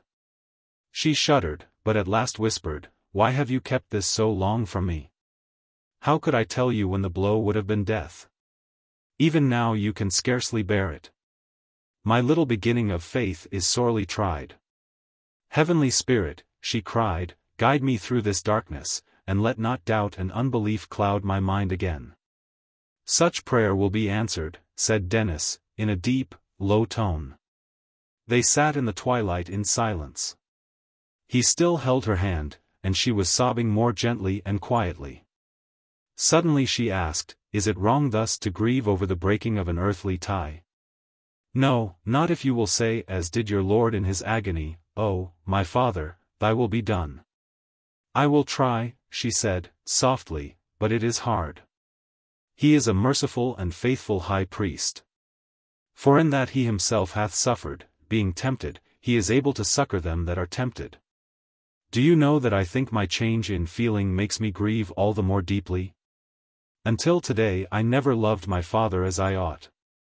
It is the curse of unbelief to deaden everything good in the heart. Oh, I do feel such a great, unspeakable pity for him. Like as a father pitieth his children, so the Lord pitieth them that fear him. Is that in the Bible? She asked. Yes. It is very sweet. He indeed must be my refuge now, for I am alone in the world. He has said, I will never leave thee nor forsake thee. I have passed through this sorrow so recently myself that I can sympathize with you as a fellow sufferer. True, true, you have, she answered. Is that the reason that Christ suffered with us, that we might know he sympathized with us? Yes. How unspeakably comforting is such sympathy, both human and divine. Tell me about your mother. I fear I cannot without being unmanned. She was one of heaven's favorites, and I owe everything to her. I can tell you one thing, though, she prayed for you continually, even with her dying lips, when my faith had broken down. This touched Christine very deeply. At last she said, I shall see her some day. I wish you had seen her, he continued very sadly, looking as if at a scene far away. You cannot wish it more than I. Indeed, I would have called on her, had it not been for an unfortunate accident. He looked at her with some surprise, as if not understanding her remark, but said, she greatly wished to see you before she died. Oh, I wish I had known it. Did you not know it? He asked, in a startled manner. No, but I felt grateful to her, for I understood that she offered to take care of me in case I had the smallpox. I wanted to visit her very much, and at last thought I would venture to do so, but just then I sprained my ankle.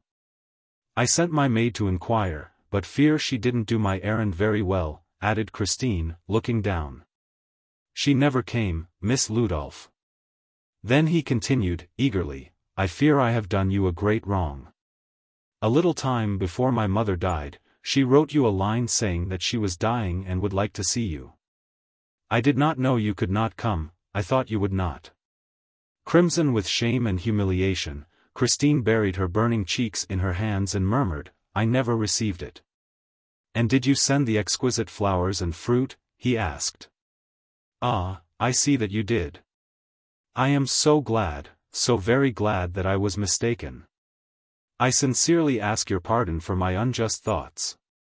It is I who should ask pardon, and for a long time I have earnestly wished that I might find opportunity to do so. My conduct has been simply monstrous, but of late it has seemed worse than the reality. Everything has been against me. If you only knew, and her head bowed lower. Then she added, hastily, my maid has been false, and I must have appeared more heartless than ever.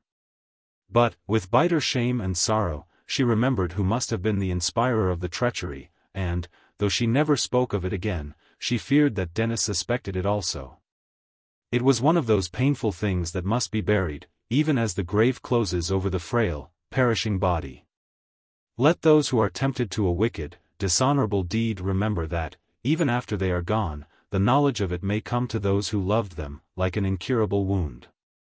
Dennis's resolution not to speak till Christine should be no longer dependent on him was fast melting away, as he learned that she had not been so callous and forgetful as she had seemed. But before he could add another word, a wild, sweet, mournful voice was heard singing. O fiery storm, wilt never cease? Thy burning hail falls on my heart. Bury me deep, that I in peace may rest where death no more can part. In awed, startled tones they both exclaimed, Susie Winthrop. Chapter 48. Dr. Arden struck by lightning. Hastening down into the body of the church, Dennis and Christine found Mrs. Leonard lying on some cushions in a pew. She was scantily clad, her sweet face scorched and blackened, and her beautiful hair almost crisped away. Her husband was bending over her in an agony of mingled grief and joy. She had just been brought in from wandering aimlessly and alone quite out upon the prairie, singing in a low, plaintive way to herself words suggested by the sudden disaster that had temporarily robbed her of husband, of reason, and almost of life. Dennis afterward learned from Professor Leonard that when first aroused they had escaped from the hotel, but, not realizing the danger, he had stepped back a moment at her request to get something she valued very much, and they had become separated. And thus at last I find the poor child, he cried, with a look of agony. Mrs. Leonard did not know any of them, but continued her low, plaintive singing. Dr. Arden, who had found his way to the church as one of the centers, was soon in attendance, his benevolent face becoming the very embodiment of pity. The crowd were pushed back, and with other kind ladies Christine took charge of her poor unconscious friend, and all was done that skill and tender love could suggest. At last, under the doctor's opiates, her low, weird singing ceased, and she slept, her husband holding her hand. The thronging fugitives were kept a little away, and Dr. Arden slept near, to be within call. A lady asked Christine to go home with her, but she thanked her and said, "No, I would rather remain in the church near my friends." Dennis saw that she was greatly wearied. Taking her hand, he said, "Miss Ludolph, it is my turn to take care of you again. See, our friends are preparing a place there for the ladies to sleep. Please go to rest at once, for you do indeed need it. I am very tired, but I know I could not sleep. How strange this life is. All day, the world, in spite of what has happened, seemed growing brighter. Now with the night has come the deeper darkness of sorrow. On every side pain and suffering seem to predominate, and to me there will ever be so much mystery in events like my father's death and my friend Susie's experience, that I know it will be hard to maintain a childlike faith. God will help you to trust, you will not be left to struggle alone. Then remember you are His child, and earthly parents do much that little children cannot understand."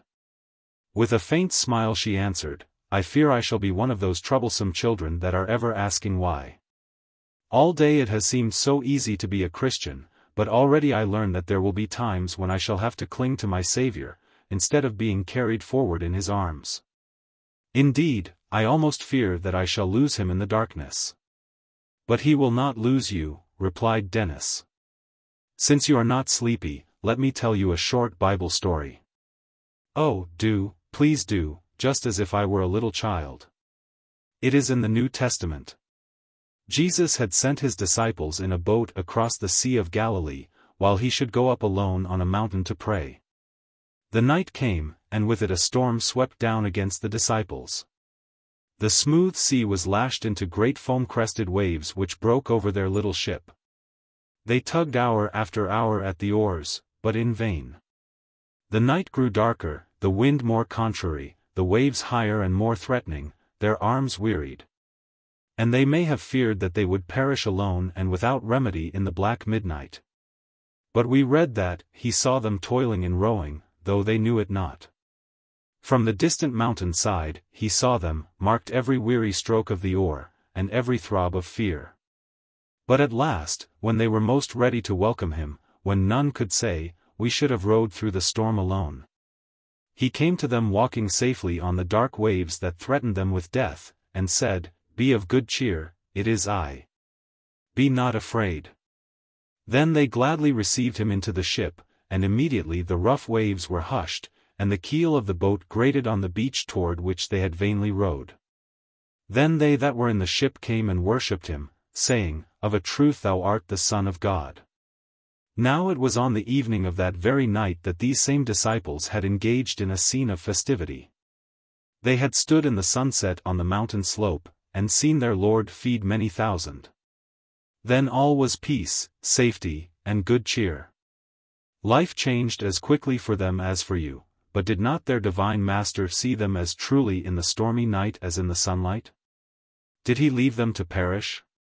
He is watching you, Miss Ludolph, for He is ever the same, and before this stormy night of your sorrow passes away you will hear His voice, saying, "Be of good cheer, it is I, be not afraid." "Already I hear it," she said, in a low, glad voice, smiling through her tears. I do trust Him, and the conflicting winds of doubt and fear are becoming still. Among all these homeless people there must be many sad, discouraged hearts. You have helped me so much, can you not say a word or sing something that will help them? Dennis thought a moment, and then, in a sweet, clear voice that penetrated every part of the large building, sang. "Father in heaven, the night is around us. Terror and danger our portion have been. We cry unto Thee, O, save and defend us. Comfort the trembling, and pardon our sin. Hearts that are heavy, look onward and upward. Though wild was the storm that wrecked your loved homes, faith lifts your sad glances hopefully heavenward, to mansions prepared with glory-crowned domes. Hearts that are breaking, whose loved ones have vanished, swept down in the seething ocean of fire. E'en now they may rest where pain is all banished, and join their glad songs with the heavenly choir. Hearts that are groaning with life's weary burden, who fear to go forward, to sorrow a prey. Jesus invites you, oh, come, heavy laden. Leave sin at his feet, bear mercy away. After the first line there was a breathless hush, but, when he closed, low sobbings might be heard from many of the women, and in the dim light not a few tears shone in the eyes of manhood.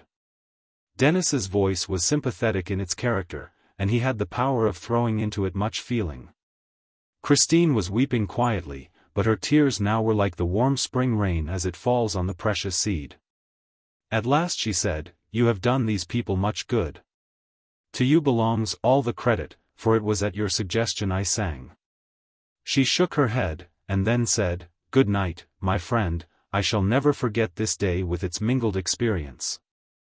But I think, I hope, I shall never doubt God again," and she went to her rest. The light of the next day brought to view many hard realities, and chief among these was the bread question. Dennis was up with the dawn, and by eager inquiries sought to comprehend the situation. Some were gloomy and discouraged, some apathetic, and some determined, courageous, and hopeful. And to this last class he belonged. Most thankful that he had come out of the fiery ordeal unscathed, he resolved to contribute his quota toward a new and better Chicago. Young, and sanguine in temperament, he already saw the city rise from its ashes in statelier proportions and richer prosperity. With a thrill of exultation he heard the report that some Napoleonic business men had already telegraphed for building material, and were even now excavating the hot ruins.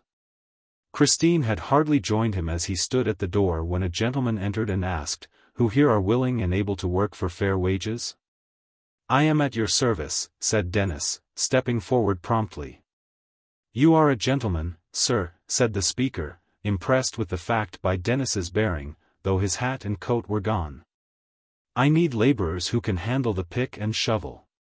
I will work for less, then, till I can handle these tools as well as a laborer. There is no reason why I should eat the bread of charity a day longer, especially when so many need it more than I." "I said you were a gentleman. I now say you are a man, and that to me means a great deal more," said the energetic stranger. "You shall have $2 a day with the rest." He turned to Christine and said, almost proudly, "The supper you have tonight shall be yours also." "That is," she replied, with a smile, "I shall live on your charity instead of that of someone else." His face grew sad at once, but he answered, as he went away, "I could not give you charity, Miss Ludolph." Christine saw that she had pained him, and was much vexed with herself. But his remark added to the hope and almost belief that she still held her old place in his heart, and she resolved to make amends in the evening for her unlucky speech. With a smile she said to herself, "If he only knew that I would prefer the coarsest, scantiest fare provided by him to the most costly banquet, he would not have gone away with that long face. How rich life would be if I could commence it with him, and we struggle up together. Oh, heaven, grant," she sighed, looking earnestly upward, "that through these wonderful, terrible changes, I may climb the mountain at his side, as he so graphically portrayed it in his picture." Mrs. Leonard still slept, and her husband in an agony of anxiety watched at her side. At last, a little before midday, she opened her eyes and said, in her natural tone, "Why, John, I must have greatly overslept. Where am I?" And then, as her husband fairly sobbed for joy, she started up and said, hurriedly, "What is the matter? What has happened?" "Oh, be calm," whispered Christine to the professor. "Everything depends on keeping her quiet." Then she bent over her friend, and said, "Do not be alarmed, Susie, you are now safe and well, and so is your husband. But you have been ill, and for his sake and your own you must keep quiet."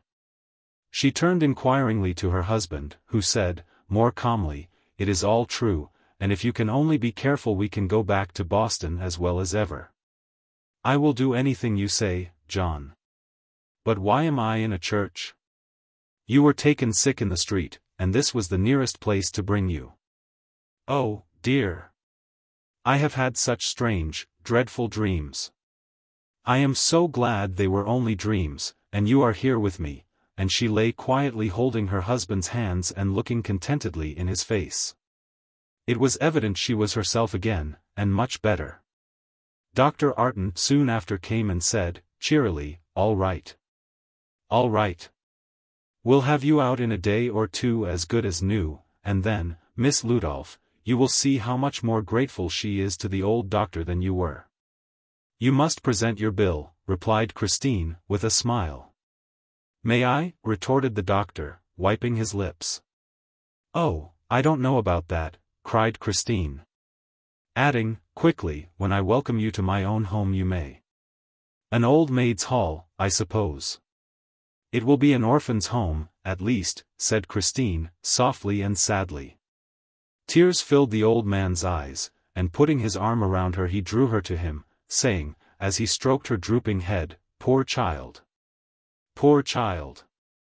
I did not know. But you shall never want a protector while the old doctor is above ground.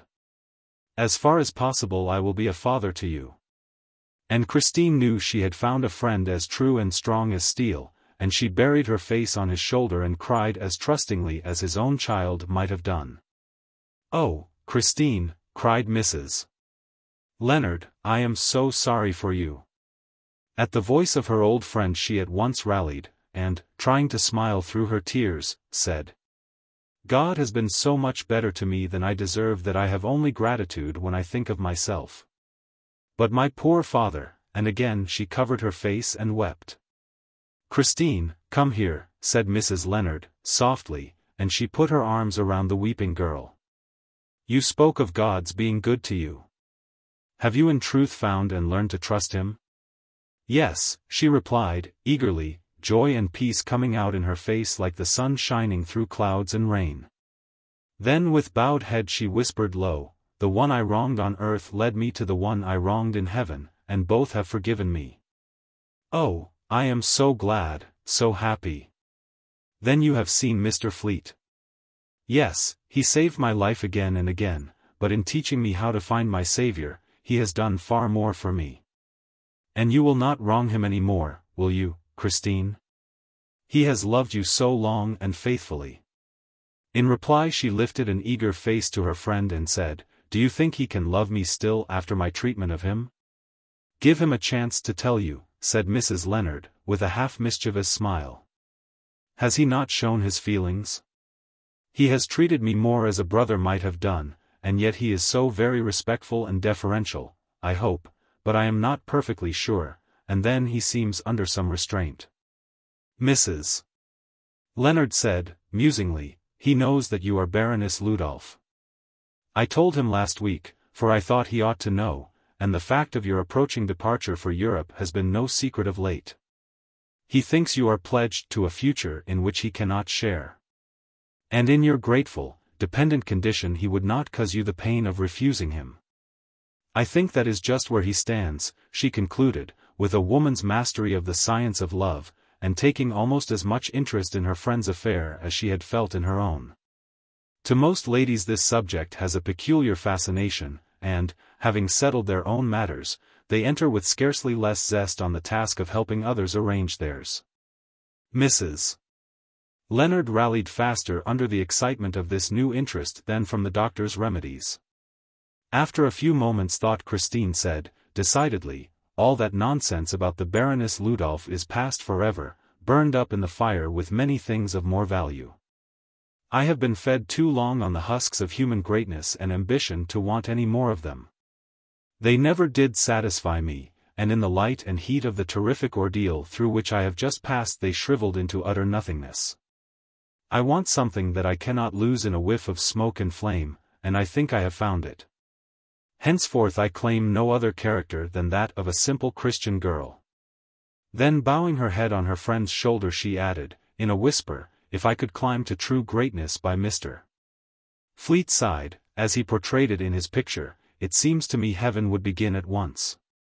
The doctor, who had taken the professor aside, now joined them, and said, "Mrs. Leonard, you have only to take reasonable care of yourself, and you will soon recover from this shock and exposure. I wish all my patients were doing as well." She replied with a smile, taking her husband's hand, "Since I have found my old Greek here, with his learned spectacles, I am quite myself, and I feel as if I were only playing invalid. "You may have slept in a church before," said the doctor, with a twinkle in his eye, "and you must do so again. But no one will thunder at you from the pulpit this time, so I leave you in peace and security, and tonight will be within call." Christine followed him to the lobby of the church, when the irrepressible joker could not forbear saying, "Now let me give you a little paternal advice. Don't be too grateful to that young Fleet. He only did his duty, and of course doesn't deserve any special."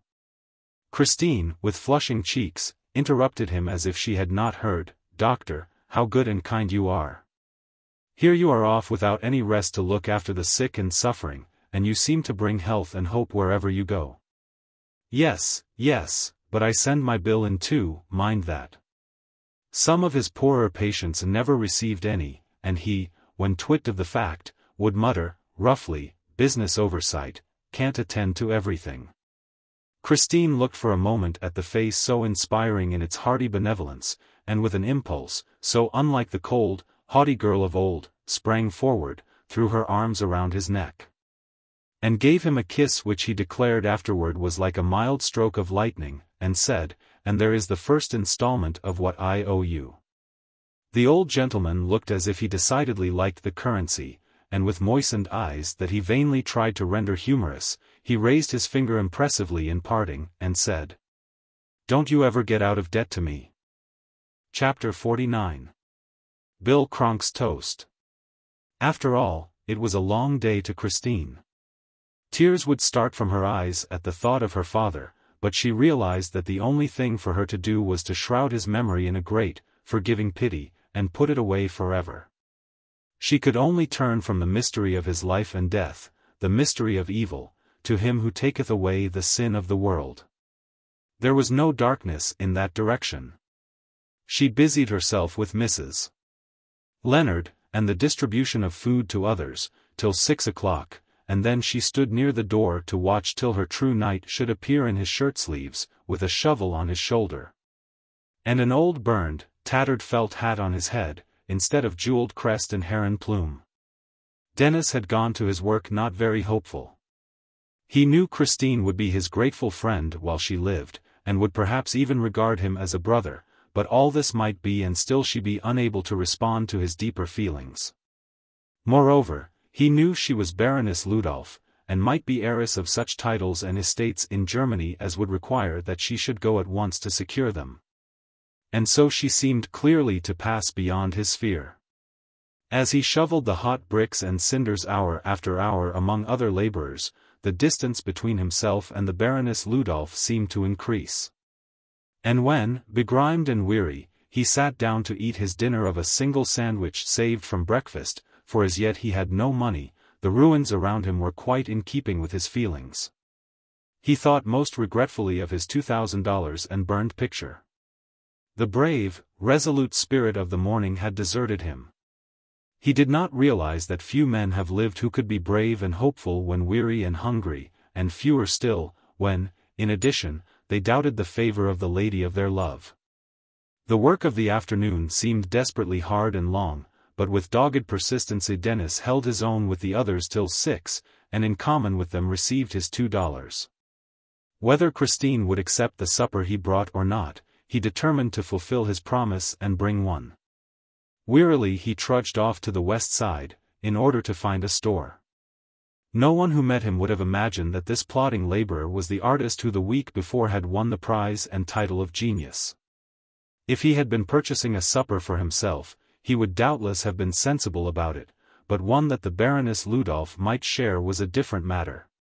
He bought some very rich cake, a can of peaches, a box of sardines, some fruit, and then his money gave out.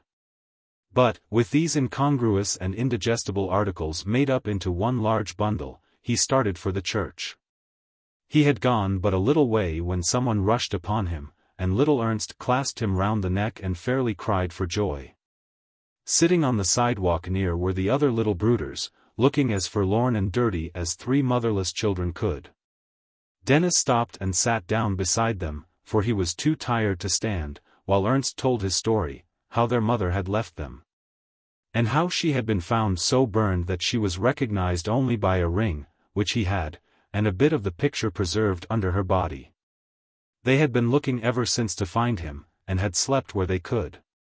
As Ernst sobbingly told his story, the other children cried in doleful chorus, and Dennis's tears fell fast too, as he realized how his humble friend had perished.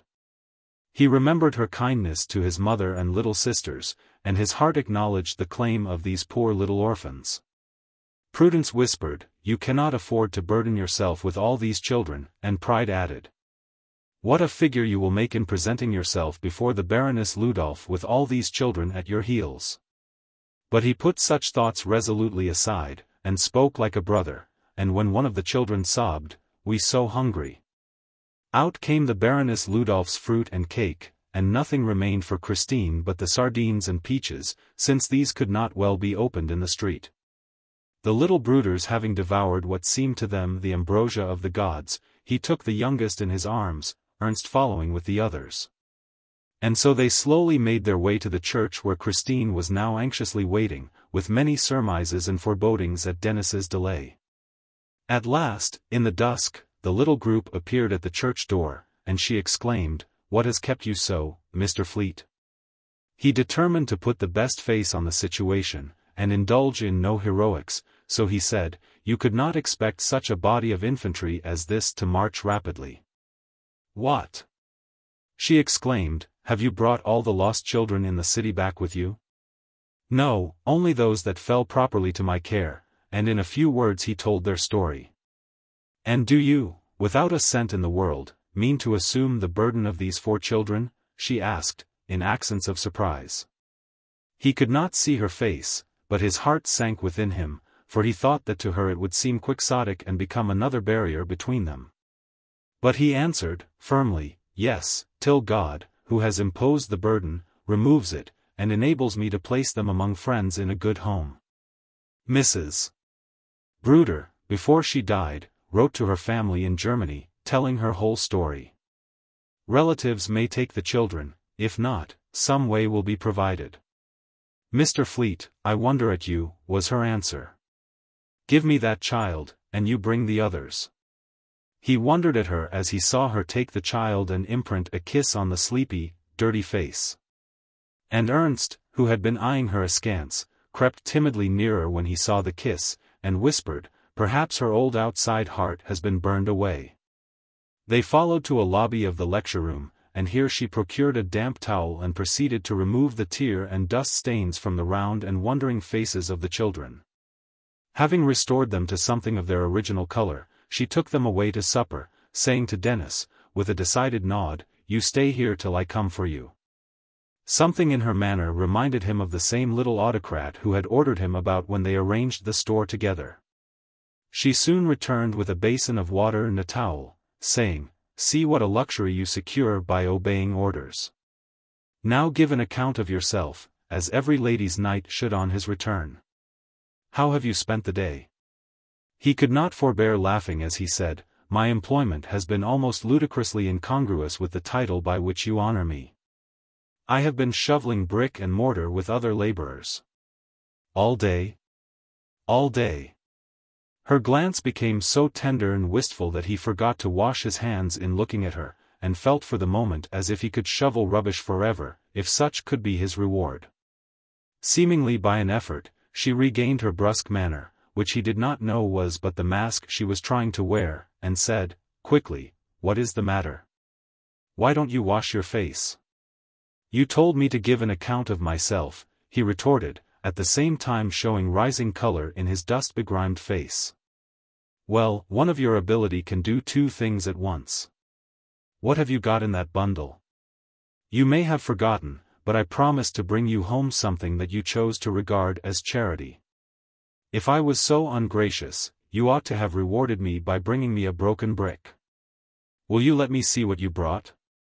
But without waiting for permission she pounced upon the bundle and dragged out the peaches and sardines.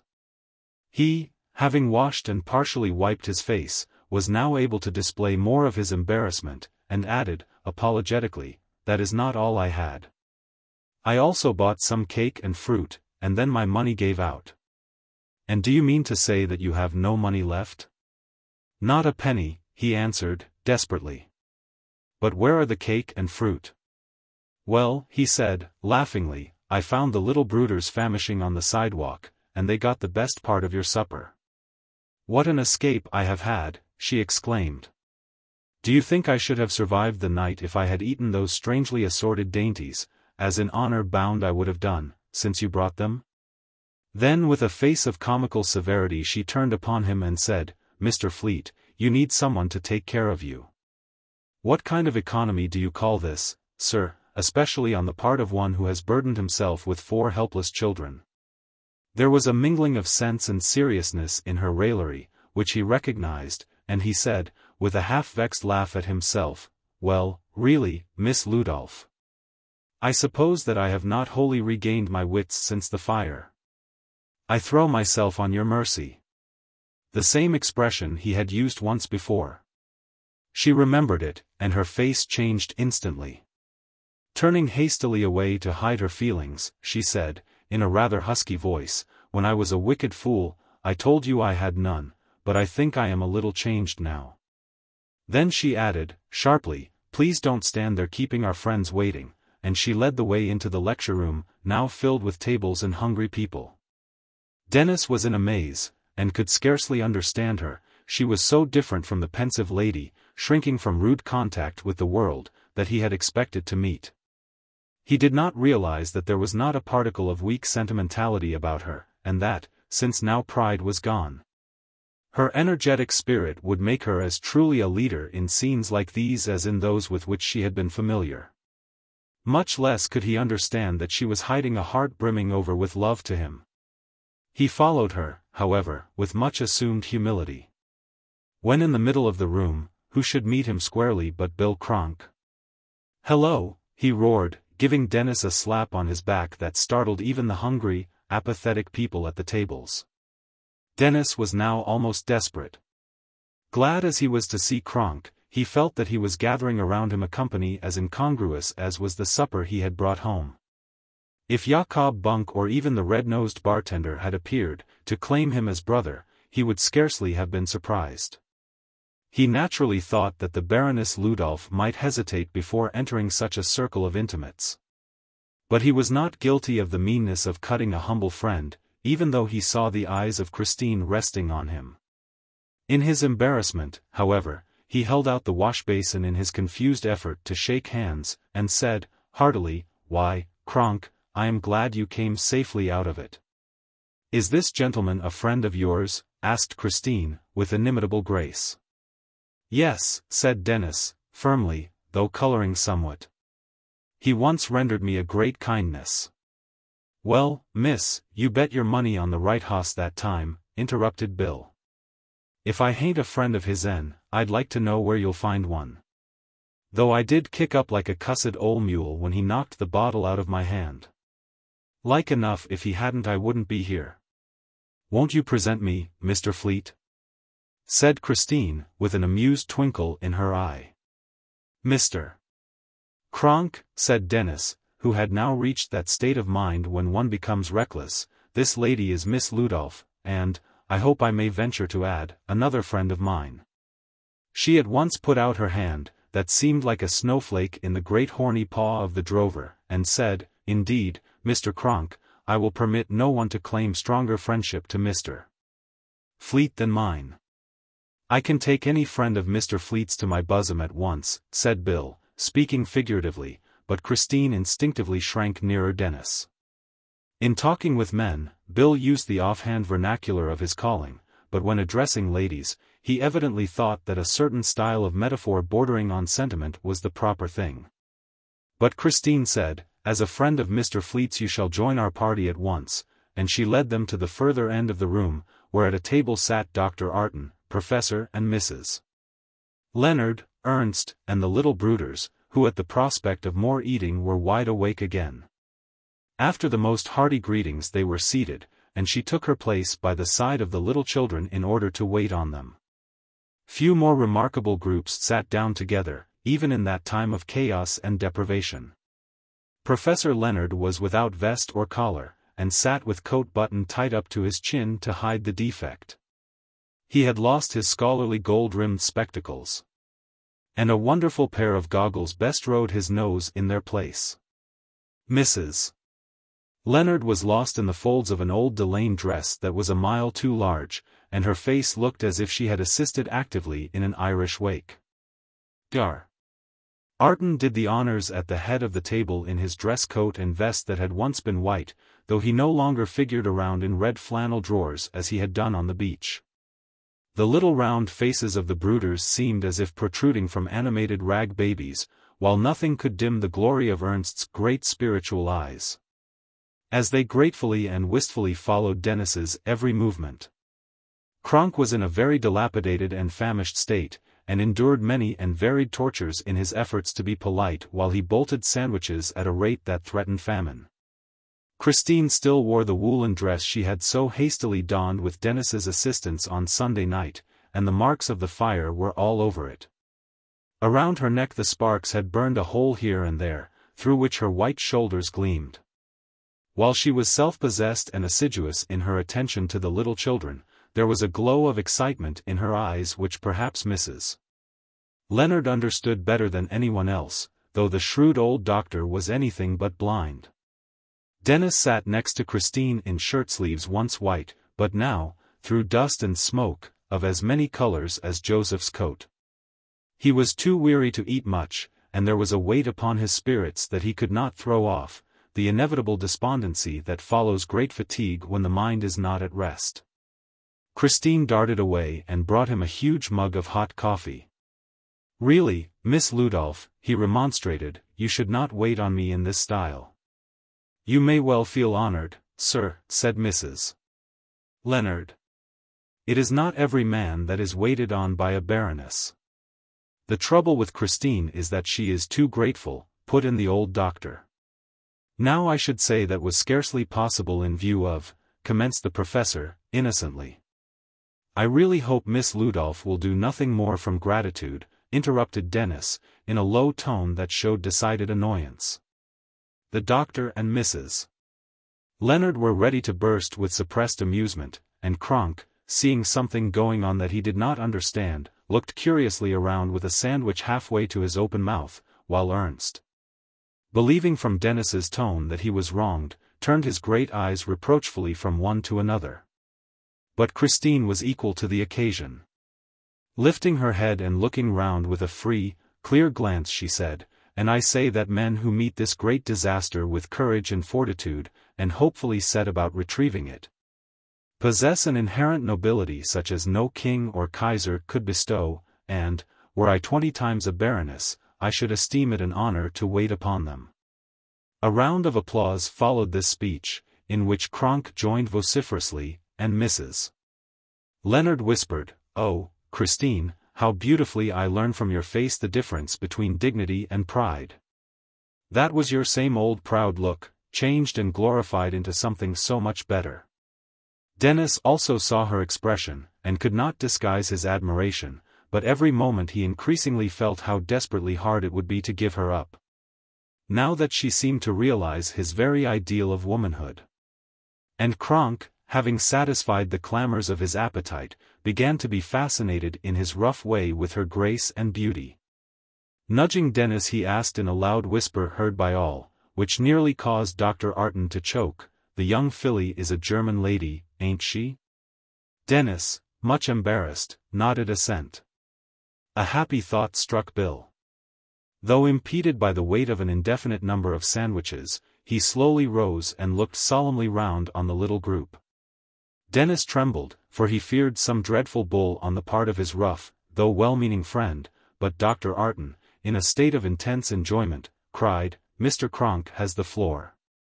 Lifting a can of coffee containing about a quart, the drover said impressively, and with an attempt at great stateliness, "Beautiful ladies and honorable gentlemen here assembled, I would respectfully ask you to drink to a toast in this harmless beverage, the United States of America.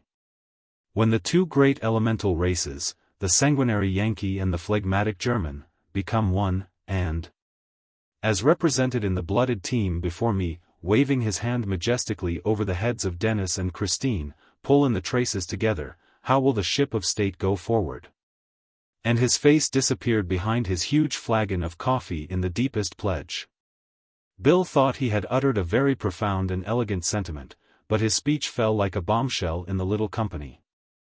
"The very spirit of mischief is abroad today," Dennis groaned. And Christine, with a face like a peony, snatched up the youngest little brooder, saying, "It is time these sleepy children were in bed." But the doctor and the Leonards went off again and again in uncontrollable fits of laughter, in which Dennis could not refrain from joining, though he wished the unlucky Kronk 1,000 miles away. Bill put down his mug, stared around in a surprised and nonplussed manner, and then said, in a loud whisper, "I say, Fleet, was there any hitch in what I said?" This set them off again, but Dennis answered good-naturedly, slapping his friend on the shoulder, "Kronk, you would make a man laugh in the face of fate." Bill took this as a compliment, and the strange party, thrown together by an event that mingled all classes in the community, broke up and went their several ways. Chapter 50. Every barrier burned away. Dennis was glad to escape, and went to a side door where he could cool his hot cheeks in the night air. He fairly dreaded to meet Christine again, and, even where the wind blew cold upon him, his cheeks grew hotter and hotter, as he remembered what had occurred. He had been there but a little time when a light hand fell on his arm, and he was startled by her voice. "Mr. Fleet, are you very tired?" "Not in the least," he answered, eagerly. "You must be. It is wrong for me to think of it. Miss Ludolph, please tell me what I can do for you." She looked at him wistfully and said, "This is a time when loss and disaster burden every heart, and I know it is a duty to try to maintain a cheerful courage, and forget personal troubles. I have tried today, and, with God's help, hope in time to succeed. While endeavoring to wear in public a cheerful face, I may perhaps now, and to so true a friend as yourself, show more of my real feelings. Is it too far, would it take too long, to go to where my father died? His remains could not have been removed." "Alas, Miss Ludolph," said Dennis, very gently, "there can be no visible remains. The words of the prayer book are literally true in this case, ashes to ashes. But I can take you to the spot, and it is natural that you should wish to go. Are you equal to the fatigue? I shall not feel it if you go with me, and then we can ride part of the way, for I have a little money." Dr. Arden had insisted on her taking some. "Wait for me a moment." She soon reappeared with her shawl cut in 2 equal parts. One she insisted on folding and putting around him as a Scotsman wears his plaid. "You will need it in the cool night wind," she said, and then she took his arm in perfect trust, and they started. In the cars she gave him her money, and he said, "I will return my fare tomorrow night." "What?" she replied, looking a little hurt. "After spending $2 on me, will you not take 5 cents in return?" "But I spent it foolishly." "You spent it like a generous man." "Surely, Mr. Fleet, you did not understand my badinage this evening. If I had not spoken to you in that strain, I could not have spoken at all. You have been a brother to me, and we should not stand on these little things." "That is it," thought he again. "She looks upon and trusts me as a brother, and such I must try to be till she departs for her own land, yet if she knew the agony of the effort she would scarcely ask it." But as they left the car, he said, "All that you would ask from a brother, please ask from me." She put her hand in his, and said, "I now ask your support, sympathy, and prayer, for I feel that I shall need all here." Still retaining her hand, he placed it on his arm and guided her most carefully around the hot ruins and heaps of rubbish till they came to where the art building had stood. The moon shone brightly down, lighting up with weird and ghostly effect the few walls remaining. They were utterly alone in the midst of a desolation 7-fold more impressing than that of the desert. Pointing to the spot where, in the midst of his treasures of art and idolized worldly possessions, Mr. Ludolph had perished, she said, in a thrilling whisper, "My father's ashes are there." "Yes." Her breath came quick and short, and her face was so pale and agonized that he trembled for her, but he tightened his grasp on her hand, and his tears fell with hers. "Oh, my father!" she cried, in a tone of unspeakable pathos, "can I never, never see you again? Can I never tell you of the love of Jesus, and the better and happier life beyond? Oh, how my heart yearns after you. God forgive me if this is wrong, but I cannot help it. It is not wrong, said Dennis, brokenly. Our Lord himself wept over those he could not save. It is all that I can do, she murmured, and, leaning her head on his shoulder, a tempest of sobs shook her person. He supported her tenderly, and said, in accents of the deepest sympathy, let every tear fall that will, they will do you good. At last, as she became calmer, he added, remember that your great elder brother has called the heavy laden to him for rest. At last she raised her head, turned, and gave one long parting look, and, as Dennis saw her face in the white moonlight, it was the face of a pitying angel. A low farewell trembled from her lips, she leaned heavily on his arm, they turned away, and seemingly the curtain fell between father and child to rise no more. Mr. Fleet, she said, pleadingly, are you too tired to take me to my old home on the north side? Miss Ludolph, I could go to the ends of the earth for you, but you are not equal to this strain upon your feelings. Have mercy on yourself.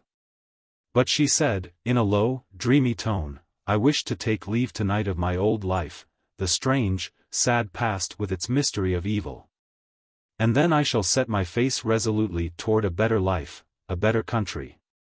So bear with me, my true, kind friend, a little longer. Believe me, my thought was all for you. All sense of fatigue has passed away. Silently they made their way, till they stood where, a few short days before, had been the elegant home that was full of sad and painful memories to both. There was my studio, she said in the same dreamy tone, where I indulged in my wild, ambitious dreams, and sought to grasp a little fading circlet of laurel, while ignoring a heavenly and an immortal crown. There, she continued, her pale face becoming crimson, even in the white moonlight, I most painfully wronged you, my most generous, forgiving friend. And a noble revenge you took when you saved my life and led me to a Savior. May God reward you, but I humbly ask your pardon. Please, Miss Ludolph, do not speak of that. I have buried it all. Do not pain yourself by recalling that which I have forgiven and almost forgotten. You are now my ideal of all that is noble and good, and in my solitary artist life of the future you shall be my gentle yet potent inspiration. Why must your life be solitary in the future? She asked, in a low tone. He was very pale, and his arm trembled under her hand. At last he said, in a hoarse voice, do not ask me. Why should I pain you by telling you the truth? Is it the part of a true friend to refuse confidence? She asked, reproachfully. He turned his face away, that she might not see the evidences of the bitter struggle within, the severest he had ever known, but at last he spoke in the firm and quiet voice of victory. She had called him brother, and trusted him as such. She had ventured out alone on a sacred mission with him, as she might with a brother. She was dependent on him, and burdened by a feeling of obligation. His high sense of honor forbade that he should urge his suit under such circumstances. If she could not accept, how painful beyond words would be the necessity of refusal. And the impression had become almost fixed in his mind that her regard for him was only sisterly and grateful in its character. Yes, Miss Ludolph, he said, my silence is the part of true friendship, truer than you can ever know. May heaven's richest blessings go with you to your own land, and follow you through a long, happy life. My own land? This is my own land. Do you not intend to go abroad at once, and enter upon your ancestral estates as the Baroness Ludolph? Not if I can earn a livelihood in Chicago, she answered, most firmly. Mr. Fleet, all that nonsense has perished as utterly as this my former home. It belongs to my old life, of which I have forever taken leave tonight. My ancestral estate in Germany is but a petty affair, and mortgaged beyond its real worth by my deceased uncle.